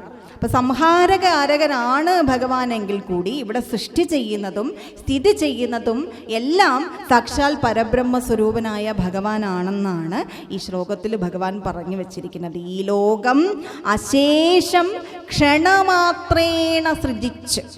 ഈശ്വരന് ഈ പ്രപഞ്ചത്തിൽ ഓരോ ജീവജാലത്തെ സൃഷ്ടിക്കാൻ എത്ര സമയം വേണം? എത്ര സമയം വേണം? ഇങ്ങനൊന്ന് നൊടിക്കുന്ന സമയം മതി. പ്രപഞ്ചത്തിൻ്റെ ഉത്പത്തിയെക്കുറിച്ച് പല പല കഥകൾ നമ്മൾ കേട്ടിട്ടുണ്ട്. ഭൂമി അഥവാ സൗരയുദ്ധത്തിൻ്റെ ഉത്പത്തിയെക്കുറിച്ചും പല പല കഥകളും സിദ്ധാന്തങ്ങളും നമ്മൾ കേട്ടിട്ടുണ്ട്. സൂര്യനിൽ നിന്ന് ഒരു പൊട്ടിത്തെറിയുണ്ടായി. ആ പൊട്ടിത്തെറിയുടെ ഫലമായിട്ട് കുറച്ചധികം അഗ്നിഗോളങ്ങൾ ഉണ്ടായി.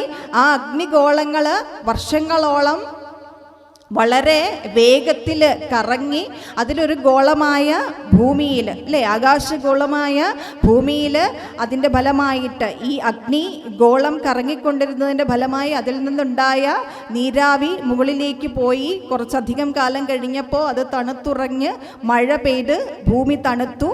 ആ മഴ കൊണ്ട് ഭൂമിയിൽ ജീവജാലങ്ങളും അതുപോലെ പുല്ലുകളും പുൽനാമ്പുകളും ഉണ്ടായി. പിന്നീട് അന്നുണ്ടായ ജീവജാലങ്ങളിൽ നിന്ന് ഓരോന്നോരോന്നായിട്ട് പരിണമിച്ചു പുതിയ പുതിയ ജീവജാലങ്ങൾ ഉണ്ടായി. ഇങ്ങനെ ഒരു സിദ്ധാന്തത്തെക്കുറിച്ച് നമ്മൾ നമ്മുടെ സ്കൂളിൽ ടെക്സ്റ്റ് ബുക്കുകളിലോ അല്ലെങ്കിൽ മറ്റേതെങ്കിലും പുസ്തകങ്ങളിൽ നിന്നോ ഒക്കെ നമ്മൾ കേട്ടിട്ടുണ്ടായിരിക്കും അല്ലേ. അപ്പം ഈ പ്രപഞ്ചത്തിൻ്റെ ഈ ഉത്പത്തിയെക്കുറിച്ച് 2 തരത്തിലുള്ള വാദങ്ങൾ നടക്കുന്നുണ്ട്. അപ്പം അതിലൊരു വാദമാണിത്, ക്രമസൃഷ്ടിവാദം. സൂര്യനിൽ നിന്ന് പടിപടിയായി ഈ പ്രപഞ്ചമുണ്ടായി വന്നു എന്ന വാദമാണ് ക്രമസൃഷ്ടിവാദം.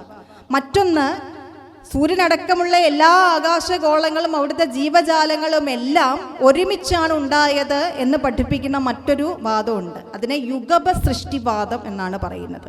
ശ്രീനാരായണ ഗുരു എന്ന ശാസ്ത്രജ്ഞൻ ഇതിലേതാണ് ശരി എന്ന് ചോദിക്കുമ്പോൾ അതിന് ഉത്തരമായിട്ട് പറയുന്നത് അർക്കാദ് യഥാക്രമം വിശ്വം തഥാ നൈവേദമാത്മന സുപ്തേരിവ പ്രാദുരാസീത് യുഗപ സ്വസ്യ വീക്ഷയാ. സൂര്യനിൽ നിന്ന് പടിപടിയായി ഈ പ്രപഞ്ചമുണ്ടായി എന്ന വാദം തെറ്റാകുന്നു. അർക്കാത് യഥാക്രമം വിശ്വം തഥാ നൈവേദമാത്മന സുപ്തേരിവ പ്രാദുരാസീത് യുഗപത് സ്വസ്യ വീക്ഷയ. ഇവിടെ സത്യമായിട്ടുള്ളത് യുഗപത് സൃഷ്ടിയാണ്. ആ യുഗപത് സൃഷ്ടി എങ്ങനെ നടന്നുവെന്ന് ദർശനമാലയിലെ അധ്യാരോപ ദർശനത്തിലെ ആദ്യത്തെ ശ്ലോകത്തിൽ തന്നെ ഗുരു പറഞ്ഞു തരുന്നുണ്ട്. ആസീദഗ്രേ അസദേവേ ഇദം ഭുവനം സ്വപ്നവത് പുനഃ സസർജ സർവം സങ്കല്പമാത്രേണ പരമേശ്വരക. അഗ്രേ ഈ പ്രപഞ്ചമില്ലാത്തതായിരുന്നു.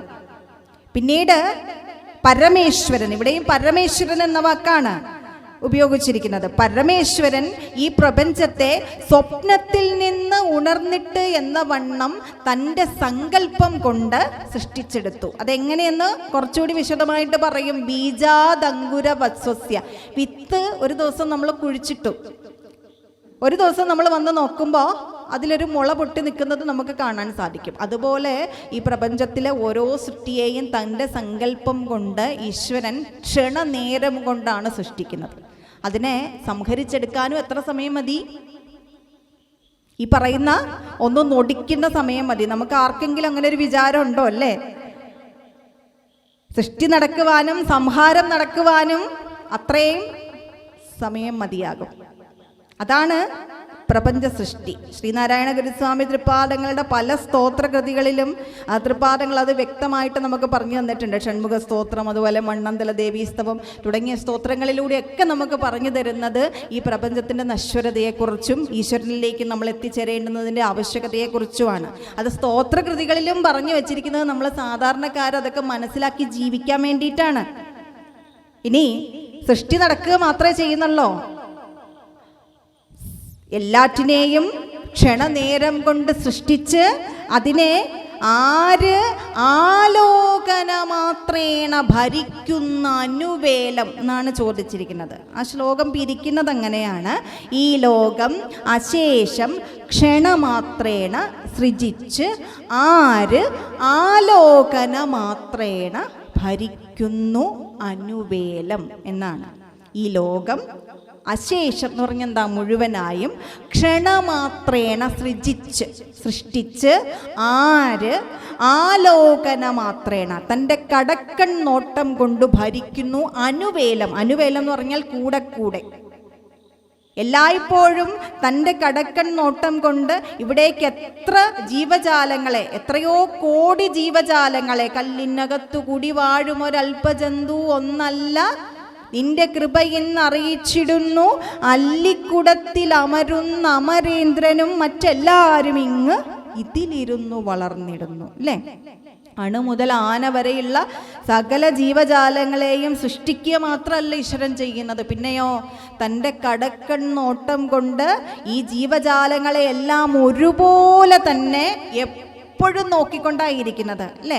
അത് കുറച്ചുകൂടി ക്ലാരിഫൈ ചെയ്ത് ഈശ്വരൻ്റെ ആ നോട്ടത്തെക്കുറിച്ച് കുറച്ചുകൂടി നമുക്ക് വ്യക്തമാക്കി തരുന്ന ഒരു കൃതിയാണ് ഗുരുവിൻ്റെ പിണ്ടനന്ദി എന്നുള്ള കൃതി. അല്ലേ?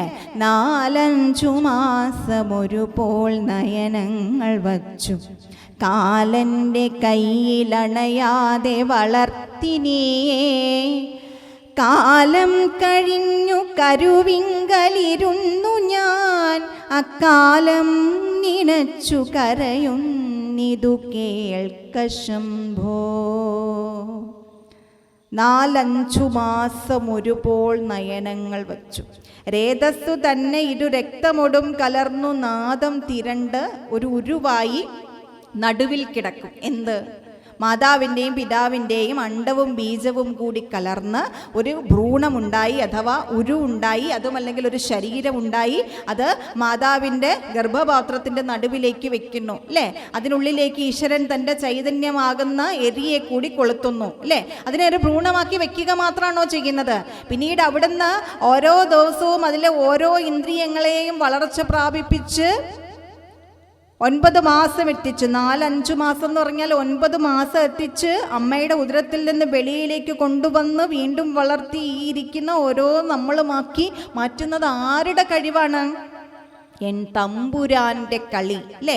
അപ്പൊ ആ കളിയെക്കുറിച്ചാണ് ഇവിടെ പറയുന്നത്. ക്ഷണമാത്രേണ സൃജിച്ച് ആര് ആലോകന മാത്രേണ, തൻ്റെ ഒരു നോട്ടം ഒരിക്കൽ പോലും ഒന്ന് തെറ്റിപ്പോവാതെ ഈശ്വരൻ നമ്മളെ എപ്പോഴും തൻ്റെ കടക്കൺ നോട്ടം കൊണ്ട് പരിപാലിച്ചുകൊണ്ടായിരിക്കുന്നത്. നമ്മുടെ വെറും തോന്നലാണ് നമ്മളെ ഈശ്വരൻ കൈവിട്ടു എന്ന്. എപ്പോഴും ഈശ്വരൻ്റെ ഒരു നോട്ടം നമ്മുടെ കൂടെ ഉണ്ട്, അതൊരിക്കലും തെറ്റിപ്പോകില്ല.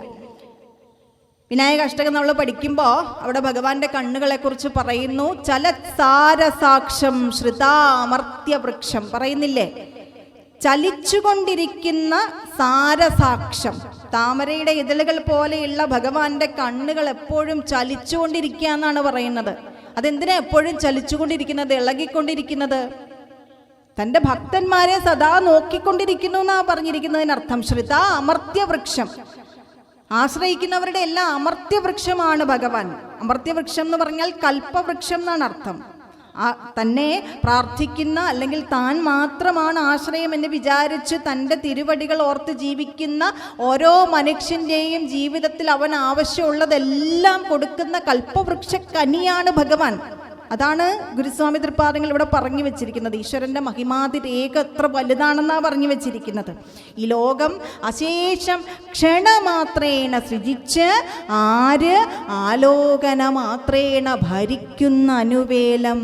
ഈ ലീലകൾ ആടുന്നവൻ ആണ്ടിയിടണം. ആണ്ടിയിടുക എന്ന് പറഞ്ഞാൽ ഈ ലീലകളൊക്കെ നിർവഹിച്ചു കൊണ്ടിരിക്കുന്ന അല്ലയോ ഭഗവാനെ, എന്നെ കാത്തുകൊള്ളേണമേ, അല്ലയോ കോലത്തുകര കോവിലിൽ വാഴുന്ന ഭഗവാനെ എന്നാണ് പ്രാർത്ഥിച്ചിരിക്കുന്നത്.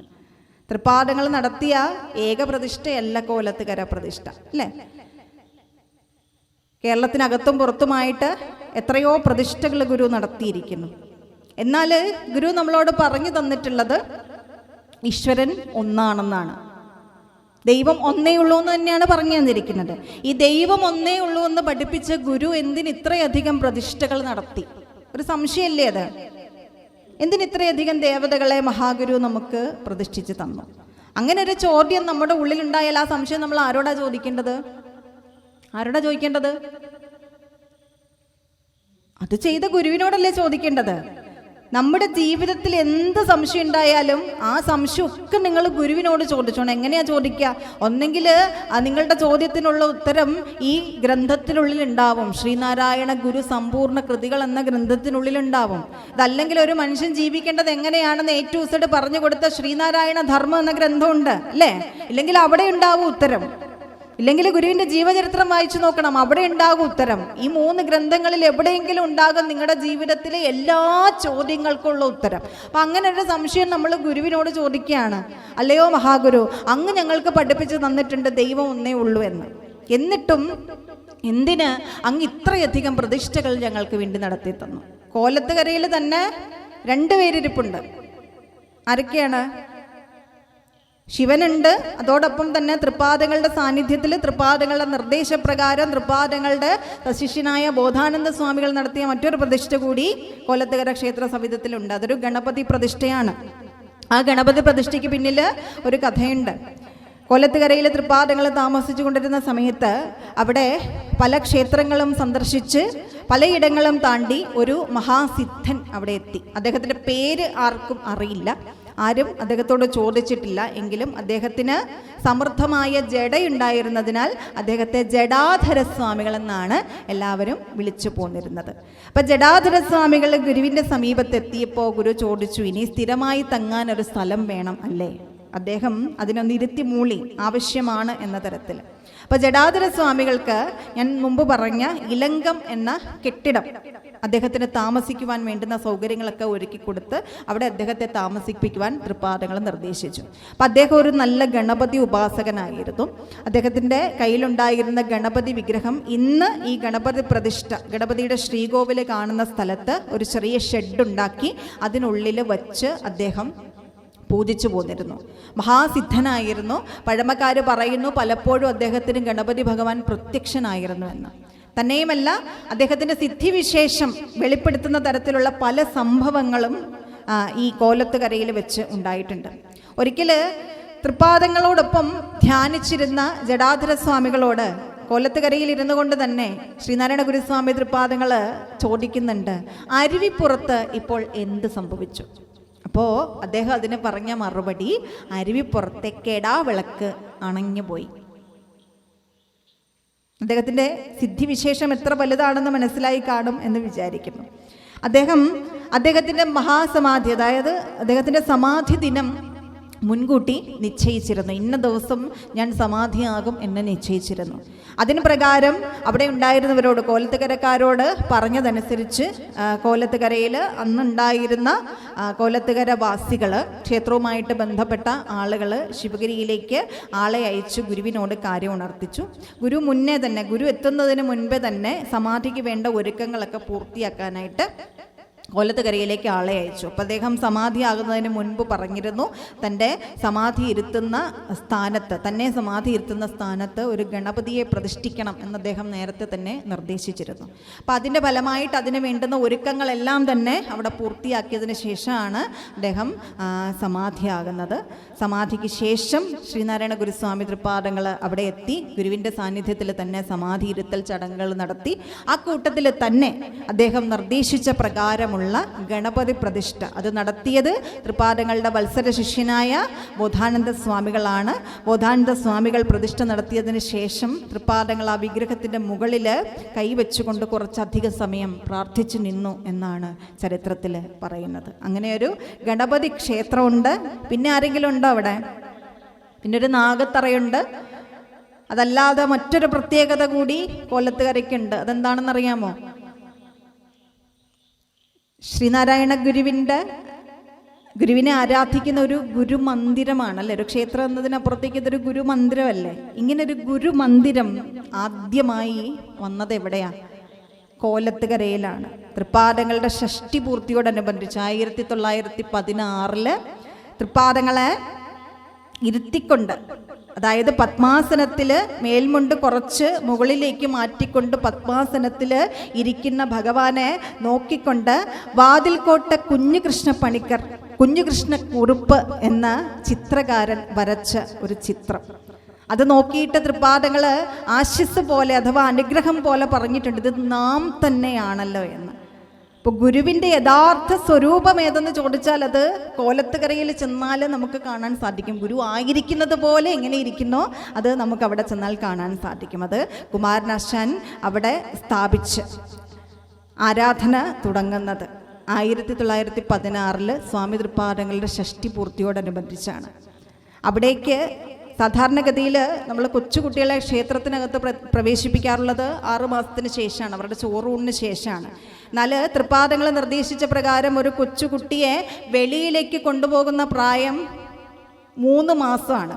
അപ്പം 3 മാസത്തിന് ശേഷം ഒരു കുട്ടിയെ വെളിയിലേക്ക് കൊണ്ടുപോകുന്ന സമയമായാൽ അന്ന് തൊട്ട് ആ വിഗ്രഹത്തിന് ആ ഫോട്ടോയുടെ മുന്നിൽ ചെന്ന് നിന്ന് ആ കുട്ടികൾക്ക് ആ ഗുരുവിനെ ദർശനം നടത്തുവാനായിട്ടുള്ള അവസരം ആ ക്ഷേത്രം ഭാരവാഹികൾ ഒരുക്കിയിട്ടുണ്ട്. നമ്മുടെയൊക്കെ കുഞ്ഞുങ്ങളെ കൊണ്ടുചെന്ന് ആ പ്രതിഷ്ഠ എന്ന് തന്നെ നമുക്ക് വിളിക്കാം. അതൊരു ഫോട്ടോയാണെങ്കിൽ കൂടി ഭഗവാന്റെ ആ തിരുസ്വരൂപം കാട്ടിക്കൊടുക്കണം. ശ്രീനാരായണ ഗുരുവിനെ പലരും വരച്ചു വയ്ക്കാറുണ്ട്, ഗുരുവിൻ്റെ പ്രതിഷ്ഠകൾ നിർമ്മിക്കാറുണ്ട്. ഈ വരയ്ക്കുന്നവരും പ്രതിഷ്ഠ നിർമ്മിക്കുന്നവരും ഒക്കെ ആദ്യം കോലത്തുകരയിൽ ചെന്ന് ഗുരുവിൻ്റെ യഥാർത്ഥ സ്വരൂപത്തെ കണ്ട് അത് ഹൃദയത്തിലേക്ക് ആവഹിക്കണം. നമ്മുടെ കുഞ്ഞു കുട്ടികളെ, നമ്മുടെ സന്താനങ്ങളെ നമ്മൾ അവിടെ കൊണ്ടുചെന്ന് ഗുരുവിൻ്റെ ആ ഫോട്ടോ കാണിച്ചു കൊടുക്കണം. അവർക്ക് കയറാൻ പറ്റുന്ന, ഏറ്റവും ആദ്യം കയറാൻ പറ്റുന്ന ഒരു ക്ഷേത്രമായിരിക്കാം ഈ കോലത്തുകരയിലെ ഗുരുവിൻ്റെ ക്ഷേത്രം. അപ്പം ആ ക്ഷേത്രത്തിലേക്ക് നമ്മുടെ കുഞ്ഞുങ്ങളെ കൊണ്ടുചെന്ന് 3-ാം മാസത്തിൽ തന്നെ ആ കുട്ടികളെ കൊണ്ടുചെന്ന് ആ വിഗ്രഹം കാട്ടിക്കൊടുക്കണം, ഭഗവാന്റെ ആ ഫോട്ടോ കാട്ടിക്കൊടുക്കണം, ആ തിരുസ്വരൂപം കാട്ടിക്കൊടുക്കണം. അവർ വളരുന്നതോടൊപ്പം അവരുടെ മനസ്സിന് മാനസിക വളർച്ച പ്രാപിക്കുന്നതോടൊപ്പം അവരുടെ ഉള്ളിലെ ഗുരുഭക്തനും വളരട്ടെ.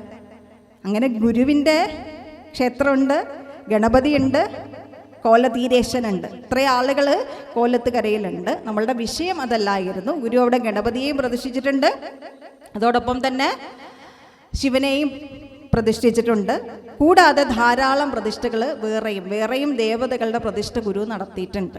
ദൈവം ഒന്നേ ഉള്ളൂ എന്ന് പഠിപ്പിച്ച ഗുരു എന്തിനായിരിക്കും ഇത്രയധികം പ്രതിഷ്ഠകൾ നടത്തിയത്? അല്ലയോ മഹാഗുരു, അതിനൊരു ഉത്തരം തന്നാലും എന്ന് പറഞ്ഞാൽ ഗുരു അതിന് ഉത്തരം നൽകുന്നത് ഇങ്ങനെയാണ്: സർവാശ്രയമെങ്ങും നിറയുന്നോൻ അഭിഭക്തർക്കിവാറൊരു രൂപം ഭജനത്തിനു ധരിപ്പോൻ, ആലസ്യമൊഴിച്ച പരബോധം തരണം മേ, കോലത്തുകരക്കോവിലിൽ വാഴും പരമേശൻ. ഈശ്വരൻ സർവാശ്രയം, എല്ലാവർക്കും ആശ്രയഭൂതനാണ്, എങ്ങും നിറയുന്നോൻ. പ്രത്യേകിച്ച് രൂപം എന്തെങ്കിലും ഉണ്ടോ ദൈവത്തിന്? ഏകനായ ദൈവത്തിന് പ്രത്യേകിച്ച് രൂപമില്ല.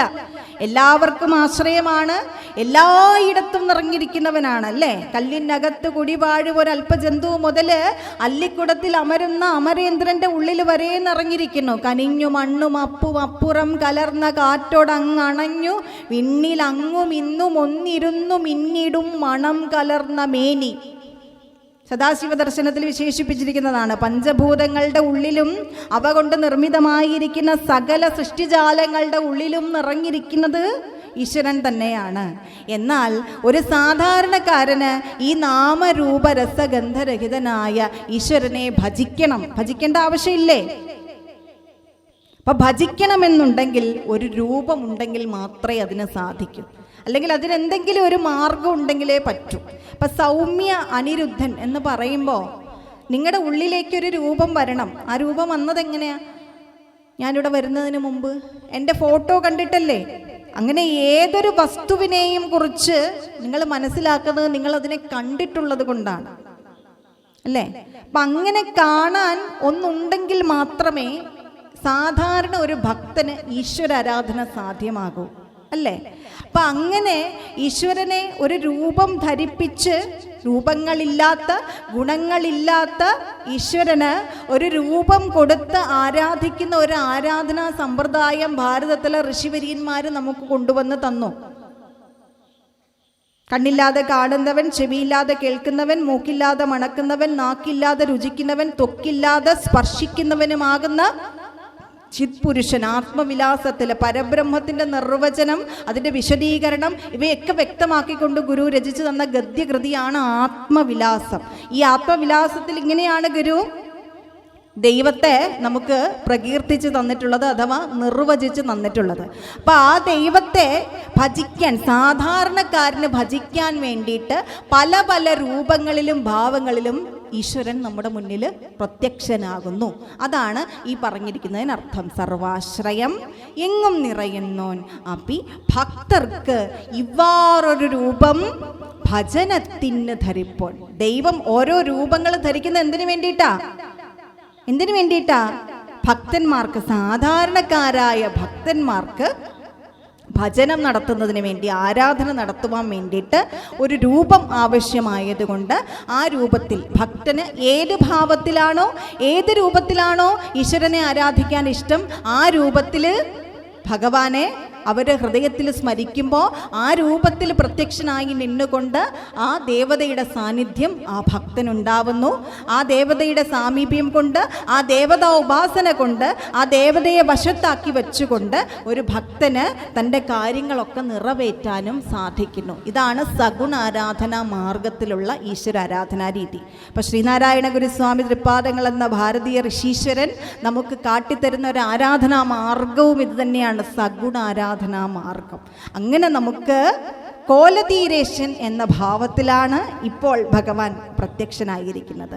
അങ്ങനെയുള്ള അല്ലയോ ഭഗവാനെ, എൻ്റെ ആലസ്യമെല്ലാം ഒഴിച്ച് ആ പരബോധം തരണമേ. നമ്മുടെ ലക്ഷ്യം എന്താന്നാ പറഞ്ഞത്? ഞാനും ഈശ്വരനും ഒന്നാണെന്ന് ബോധം നമുക്കുണ്ടാവണം. എങ്കിലല്ലേ ശരീരത്തെക്കുറിച്ചുള്ള ബോധം പോയിട്ട് നമുക്ക് ആ ആനന്ദത്തെ അനുഭവിക്കാൻ സാധിക്കും. അതേക്കുറിച്ചല്ലേ നമ്മൾ പറഞ്ഞത്. അപ്പം ആ ശരീരബോധം പോയി ഈശ്വരനെ അറിയുമ്പോഴുള്ള ആനന്ദം കിട്ടണമെന്നുണ്ടെങ്കിൽ ഈ ഈശ്വരാരാധന നമ്മൾ നിരന്തരം തുടർന്നുകൊണ്ടിരിക്കണം. അതിനൊരു ആലസ്യം നമുക്കുണ്ടാവരുത്. നമുക്ക് തമോ ഗുണം ഉണ്ടായിപ്പോയാൽ, അതിലൊരു മടി ഉണ്ടായിപ്പോയാൽ ഒരിക്കലും നമുക്ക് ആ ആനന്ദത്തെ അനുഭവിക്കാൻ നമുക്ക് സാധിക്കില്ല. അപ്പം അതുകൊണ്ട് അങ്ങനെയുള്ള മടിയൊന്നും എൻ്റെ ജീവിതത്തിൽ ഉണ്ടാകാതെ, നിന്നെ ഭജിക്കാൻ ഒരലംഭാവവും കാണിക്കാതെ എപ്പോഴും നിന്നെ ഭജിച്ചുകൊണ്ട് ആ പരബോധത്തിലേക്ക് അഥവാ ആ ബ്രഹ്മസാക്ഷാത്കാരത്തിലേക്ക് അല്ലയോ ഭഗവാനെ എന്നെ എത്തിച്ചാലും എന്നാണ് ഇവിടെ പ്രാർത്ഥിക്കുന്നത്. സർവാശ്രയമെങ്ങും നിറയുന്നോൻ അഭിഭക്തർക്ക് ഇവാറൊരു രൂപം ഭജനത്തിന് ധരിപ്പോൻ ആലസ്യമൊഴിച്ച് ആ പരബോധം തരണം മേ. കോലത്തുകര കോവിലിൽ വാഴും പരമേശൻ എന്ന് പ്രാർത്ഥിച്ചിരിക്കുന്നു. ഇനി ജീവിതത്തിൽ സമാധാനം ഉണ്ടാകാനുള്ള വഴികളല്ലേ നമ്മൾ തേടിക്കൊണ്ടിരിക്കുന്നത്. അപ്പോൾ ആ സമാധാനത്തിലേക്ക് നമ്മൾ എത്തണം എന്നുണ്ടെങ്കിൽ എന്തൊക്കെ കാര്യങ്ങൾ നമ്മുടെ ജീവിതത്തിൽ ആവശ്യമായിട്ടുണ്ട്? ഈ സമാധാനം കിട്ടാൻ ഈശ്വരനോട് എന്തൊക്കെ കാര്യങ്ങൾ നമ്മൾ പ്രാർത്ഥിക്കണം? ആ പ്രാർത്ഥനയുടെ ക്രമമാണ് ഇനി പറയുന്നത്. എന്തൊക്കെ കാര്യങ്ങൾ വേണമെന്ന് ഈശ്വരനോട് ആവശ്യപ്പെട്ടാൽ ഈശ്വരൻ തരും. അതൊക്കെ കിട്ടിയാലാവും നമ്മുടെ ജീവിതത്തിൽ സമാധാനം ഉണ്ടാവുക. അതിൻ്റെ ലിസ്റ്റാണ് ഇനി ഗുരു നിരത്തുന്നത്. അപ്പം അതിലാദ്യം പറയുന്നത് എന്താണ്? ഈ ലോചനമാതീന്ദ്രിയം ഏതെങ്കിലുമൊന്നിങ് ആലോചന കൂടാതബദ്ധത്തിങ്കലണഞ്ഞാൽ ആലാക്കിലുടൻ സന്മതി തോന്നിക്കുകനിക്കൻ കോലത്തുകര കോവിലിൽ വാഴും പരമേശൻ. ഈ ലോചനം ആദീന്ദ്രിയം ഏതെങ്കിലും ഒന്ന് ഇങ്ങ് ആലോചന കൂടാതെ അബദ്ധത്തിങ്കലണഞ്ഞാൽ ആലാക്കിലുടൻ സന്മതി തോന്നിക്കുകനിക്കൻ കോലത്തുകര കോവിലിൽ വാഴും പരമേശൻ. നമ്മുടെ ജീവിതത്തിൽ സമാധാനക്കേടുണ്ടാക്കുന്നത് ആരാ? നമുക്ക് ചുറ്റുമുള്ള ആളുകളാണോ? ആണോ? നമ്മുടെ അയൽവാസികളാണോ? നമ്മുടെ ബന്ധുക്കളാണോ? ആണെന്നൊക്കെ നമ്മൾ വിചാരിക്കും. പക്ഷെ ആണോ? അല്ല. നമുക്ക് സമാധാനക്കേടുണ്ടാക്കുന്ന കുറച്ച് ആളുകളെ കുറിച്ചാണ് കോലതീരേശ സ്തവത്തിലെ 4-5 ശ്ലോകങ്ങളിൽ നമുക്ക് പറഞ്ഞു തന്നിട്ടുള്ളത്. സമാധാനക്കേടുണ്ടാക്കുന്നതിൽ പ്രധാനപ്പെട്ട കുറച്ച് ആളുകളെക്കുറിച്ച്. അങ്ങനെ 10 പേരുടെ കാര്യം ഇവിടെ ഗുരു പറയുന്നുണ്ട്. അതിലാദ്യത്തെ 5 പേരെക്കുറിച്ചാണ് ഈ 4-ാമത്തെ ശ്ലോകത്തിൽ പ്രതിപാദിച്ചിട്ടുള്ളത്. അതാരാണ്? ഈ ലോചനം ആദീന്ദ്രിയം ഏതെങ്കിലും ഒന്നിങ്. ലോചനം കണ്ണ് അല്ലേ? അപ്പം ആദിയായ ഇന്ദ്രിയങ്ങൾ എന്ന് പറഞ്ഞാൽ ആരൊക്കെയായിരിക്കും? കണ്ണ് മുതലായ ഇന്ദ്രിയങ്ങൾ എന്ന് പറഞ്ഞാൽ കണ്ണ്, മൂക്ക്, നാക്ക്, ത്വക്ക്, ചെവി. ഇവരെ നമ്മൾ എന്താ വിളിക്കുക? പഞ്ചേന്ദ്രിയങ്ങൾ എന്ന് വിളിക്കും, അല്ലെങ്കിൽ ജ്ഞാനേന്ദ്രിയങ്ങൾ എന്ന് വിളിക്കും അല്ലേ? അപ്പം ഈ ഇന്ദ്രിയങ്ങൾ ഈശ്വരൻ നമുക്ക് തന്നിരിക്കുന്നത് എന്തിനാണെന്ന് പിണ്ടനന്ദിയിലൂടെ ഗുരു പറഞ്ഞു തരുന്നുണ്ട്. അന്നുള്ള വേദന മറന്നത് നന്ന് ഉണർന്നാലിന്നിങ്ങു തന്നെരിയിൽ വീണു മരിക്കുമയ്യോ. പൊന്നപ്പനന്നു പൊറിവാതിലൊരഞ്ചുമിട്ടു തന്നിട്ടു തന്നെ ഇതും ഇന്നറിയുന്നു ശംഭോ. നമ്മൾ ഒരു ഗർഭസ്ഥ ശിശുവായിട്ട് അമ്മയുടെ ഉദരത്തിലേക്ക് എത്തുന്നത് പല പല ജന്മങ്ങൾ താണ്ടിയാണ്. ആദ്യത്തെ ജന്മമെന്ന് തോന്നുന്നുണ്ടോ? ഒരിക്കലുമല്ല. 10, 200, 300, 400, 500 ജന്മങ്ങളൊക്കെ കഴിഞ്ഞിട്ടാണ് വീണ്ടും ഒരു ഉദരത്തിൽ പുനരഭിജനനം, പുനരഭിജനനം, പുനരഭിമരണം, പുനരഭി ജനനീ ജഠരേ ശയനം എന്ന് ശങ്കര ഭഗവത്പാദർ പറയുന്നില്ലേ? അപ്പോൾ വീണ്ടും വീണ്ടും ജനിക്കുകയും മരിക്കുകയൊക്കെ ചെയ്തുകൊണ്ടിരിക്കുന്ന ഒരു ജീവിത ചക്രത്തിനുള്ളിൽ നമ്മൾ വന്നു പെട്ടതാണ് നമ്മുടെ അമ്മയുടെ ഗർഭപാത്രത്തിനുള്ളിലേക്ക് അല്ലേ? അപ്പോൾ ഈ ഗർഭപാത്രത്തിനുള്ളിലേക്ക് എത്തി ഒരു പ്രത്യേക കാലഘട്ടത്തിലേക്ക് എത്തുമ്പോൾ നമുക്ക് നമ്മുടെ കഴിഞ്ഞ ജന്മങ്ങളെക്കുറിച്ചുള്ള സ്മൃതി ഉണ്ടാവും, ഓർമ്മ നമുക്കുണ്ടാവും. ഇപ്പോൾ ഒരു 200 ജന്മം നമുക്കുണ്ടെങ്കിൽ ഈ 200 ജന്മത്തിലെയും സ്മൃതികൾ നമ്മുടെ ഉള്ളിൽ ഒരുമിച്ചുണ്ടാവും അമ്മയുടെ വയറ്റിൽ കിടക്കുന്ന സമയത്ത്. അപ്പം എന്താ ചെയ്യുക? എങ്ങനെയെങ്കിലും ആ ഓർമ്മയിൽ നിന്നൊന്ന് രക്ഷപ്പെട്ടാൽ മതി എന്നുള്ള ചിന്ത നമുക്കുണ്ടാവും, ഉണ്ടാവില്ലേ? ഇപ്പം നമുക്കൊക്കെ ചിലർക്ക് ഇവിടെ 30 വയസ്സുള്ളവരുണ്ടാവാം, 35 വയസ്സുള്ളവരുണ്ടാവാം, 50 വയസ്സുള്ളവരുണ്ടാവാം, 90 വയസ്സുള്ളവരുണ്ടാവാം. ഈ 90-ാമത്തെ അല്ലെങ്കിൽ 55-ാമത്തെ വയസ്സിൽ നിന്നുകൊണ്ടൊന്ന് പുറകിലേക്ക് ചിന്തിച്ച് നോക്കുമ്പോൾ അയ്യോ ഞാൻ എങ്ങനെ ഇവിടം വരെ എത്തിയെന്ന് ചിലപ്പോൾ നമ്മൾ വിചാരിക്കുന്നുണ്ടാവും. എന്തൊക്കെ അനുഭവങ്ങളിൽ കൂടിയാണ് നമ്മൾ കടന്നു പോയത് അല്ലേ? പലതും നമ്മൾ ഓർക്കാൻ ഇഷ്ടപ്പെടാത്തതാണോ? ഇഷ്ടപ്പെടുന്നുണ്ടോ? അത് മുഴുവനായിട്ട് ഓർത്താൽ നമ്മൾ ചിലപ്പോൾ ബോധം കെട്ട് പോവും ഇല്ലേ? അങ്ങനെയാണ് ഓരോ ജന്മവും, പ്രത്യേകിച്ച് മനുഷ്യ ജന്മങ്ങൾ അങ്ങനെയാണ്. അപ്പോൾ ഒരു 10-200 ജന്മങ്ങളിലെ സ്മൃതികൾ ഒരുമിച്ചുണ്ടാകുന്ന ഒരവസ്ഥ അതെന്തായിരിക്കും? അതെന്താണെന്ന് നമുക്ക് പ്രത്യക്ഷത്തിൽ കാണിച്ചു തരാൻ വേണ്ടി ചില മനുഷ്യർക്ക് അവരുടെ കർമ്മവാസനകൾ കൊണ്ടോ കർമ്മഫലങ്ങൾ കൊണ്ടോ അങ്ങനെയുള്ള ഒരു അനുഭവം ഉണ്ടാവാറുണ്ട്. ആ അവസ്ഥയെ വിളിക്കുന്ന പേരാണ് അപസ്മാരം. അപസ്മാരം എന്ന് പറഞ്ഞ ഒരു അസുഖമല്ല, അതിന് കൃത്യമായിട്ട് മരുന്ന് കണ്ടുപിടിക്കാൻ പറ്റാത്തതിൻ്റെയും കാരണം എന്താണ്? അതൊരവസ്ഥയാണ്.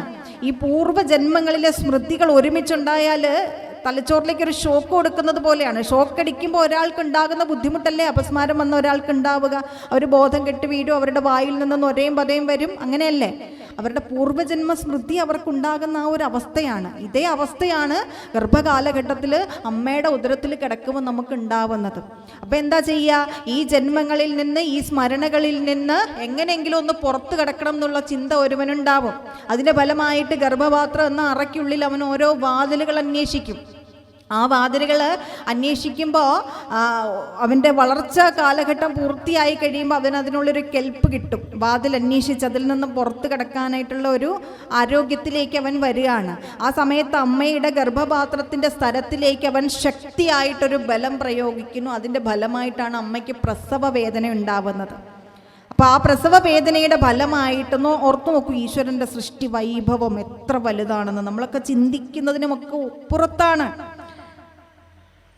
തിരിച്ച് ആ വേദനയുടെ ഫലം കൊണ്ട് അമ്മ തിരിച്ചൊരു ഫോഴ്സ് ഉള്ളിലേക്ക് പ്രയോഗിക്കുന്നതിൻ്റെ ഫലമായിട്ട് അമ്മയുടെ ഗർഭപാത്രത്തിൻ്റെ അറ തുറന്നാണ് ഒരു കുഞ്ഞ് പുറത്തേക്ക് വരുന്നത്. പുറത്തേക്ക് വന്നവൻ്റെ പ്ലാസൻ്റെയൊക്കെ പൊട്ടിച്ച് അവനെ വെളിയിലേക്ക് കൊണ്ടുവന്നു കഴിഞ്ഞാൽ പിന്നെ അവൻ എന്തെങ്കിലും ചിന്തയുണ്ടോ? ഇപ്പം കഴിഞ്ഞ ജന്മത്തിൽ എന്തൊക്കെ നടന്നു നിങ്ങൾക്ക് ആർക്കെങ്കിലും ഓർമ്മയുണ്ടോ?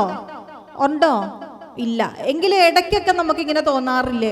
നമ്മൾ ഒരിക്കലും പോയിട്ടില്ല, അത് ആദ്യമായിട്ട് പോകുന്നൊരു സ്ഥലത്ത് ചെല്ലുമ്പോൾ ഇതെവിടെയോ കണ്ടൊരു പരിചയമുള്ളതായിട്ടൊരു തോന്നൽ, ചില പുസ്തകങ്ങൾ വായിക്കുമ്പോൾ ഇതെവിടെയോ കണ്ടതായിട്ട് അങ്ങനെ ഒരു തോന്നൽ ആർക്കെങ്കിലും ഉണ്ടായിട്ടുണ്ടോ? അത് ചെറിയ രീതിയിലൊക്കെ ഈ പൂർവ്വജന്മ സ്മൃതികൾ നമ്മുടെ ഉള്ളിൽ ഉണ്ടാകുന്ന ഒരു അനുഭവമാണത്.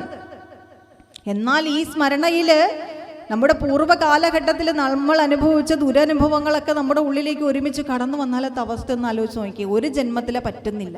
അപ്പോൾ 10-200 ജന്മത്തിലെ സ്മരണകൾ ഒരുമിച്ചുണ്ടായാലത്തെ അവസ്ഥ എന്താ? അന്നുള്ള വേദന മറന്നത് നന്ന്, ഉണർന്നാൽ ഇന്നിങ്ങു തന്നെരിയിൽ വീണു മരിക്കുമയ്യോ. അയ്യോ എന്നാ ഗുരു പറയുന്നത്. അത് മറന്നു പോയത് നന്നായി. അതിപ്പം ഞാൻ ഓർക്കുന്നുണ്ടായിരുന്നെങ്കിൽ ഞാൻ എരുതിയിൽ വീണ് മരിക്കുന്ന അവസ്ഥയിലേക്ക് എത്തിയേനെ അല്ലേ? ആ അവസ്ഥയിൽ നിന്ന് നമ്മളെ മോചിപ്പിച്ചത് ആരാ? പൊന്നപ്പൻ ഒരു വലിയ അനുഗ്രഹം എനിക്ക് തന്നത് കൊണ്ട്. ആ അനുഗ്രഹം എന്താ? പൊറിവാതിലൊരഞ്ചുമിട്ടു തന്നിട്ടു തന്നെ. ആ പൊറിവാതിലുകൾ ഏതാ? കണ്ണ്, മൂക്ക്, നാക്ക്, തൊക്ക്, ചെവി. ഇപ്പം നമ്മൾ പറഞ്ഞ ഈ ലോചനമാദി ഇന്ദ്രിയങ്ങളുണ്ടല്ലോ. അപ്പം നമ്മുടെ കണ്ണ് മുതലായ ഇന്ദ്രിയങ്ങൾ നമുക്ക് തുറന്നിട്ട് തന്നിരിക്കുന്നത് എന്തിനാ? ഈ സ്മരണകളൊക്കെ നമ്മുടെ ഉള്ളിൽ നിന്ന് പോയിട്ട് ബാഹ്യമായതിലേക്ക് നമുക്ക് ചിന്തിക്കാൻ വേണ്ടിയിട്ടാണ്. കണ്ണില്ലായിരുന്നെങ്കിലത്തെ അവസ്ഥയെക്കുറിച്ചൊന്ന് ആലോചിച്ച് നോക്കൂ. എന്തായിരിക്കും അവസ്ഥ? നമ്മൾ നമ്മുടെ ദുഃഖങ്ങളൊക്കെ മറക്കുന്നത് എങ്ങനെയാണ്? ചിലപ്പോൾ എന്തെങ്കിലും ഇഷ്ടമുള്ള സിനിമ കണ്ടിട്ടായിരിക്കാം, അല്ലെങ്കിൽ എന്തെങ്കിലും പുസ്തകം വായിച്ചിട്ടായിരിക്കാം അല്ലേ? അല്ലെങ്കിൽ ഇഷ്ടമുള്ള പാട്ട് കേട്ടിട്ടായിരിക്കാം. അങ്ങനെയൊക്കെ കുറച്ച് സമയത്തേക്ക് നമ്മുടെ വിഷമങ്ങളൊക്കെ നമുക്ക് മറക്കാൻ പറ്റില്ലേ?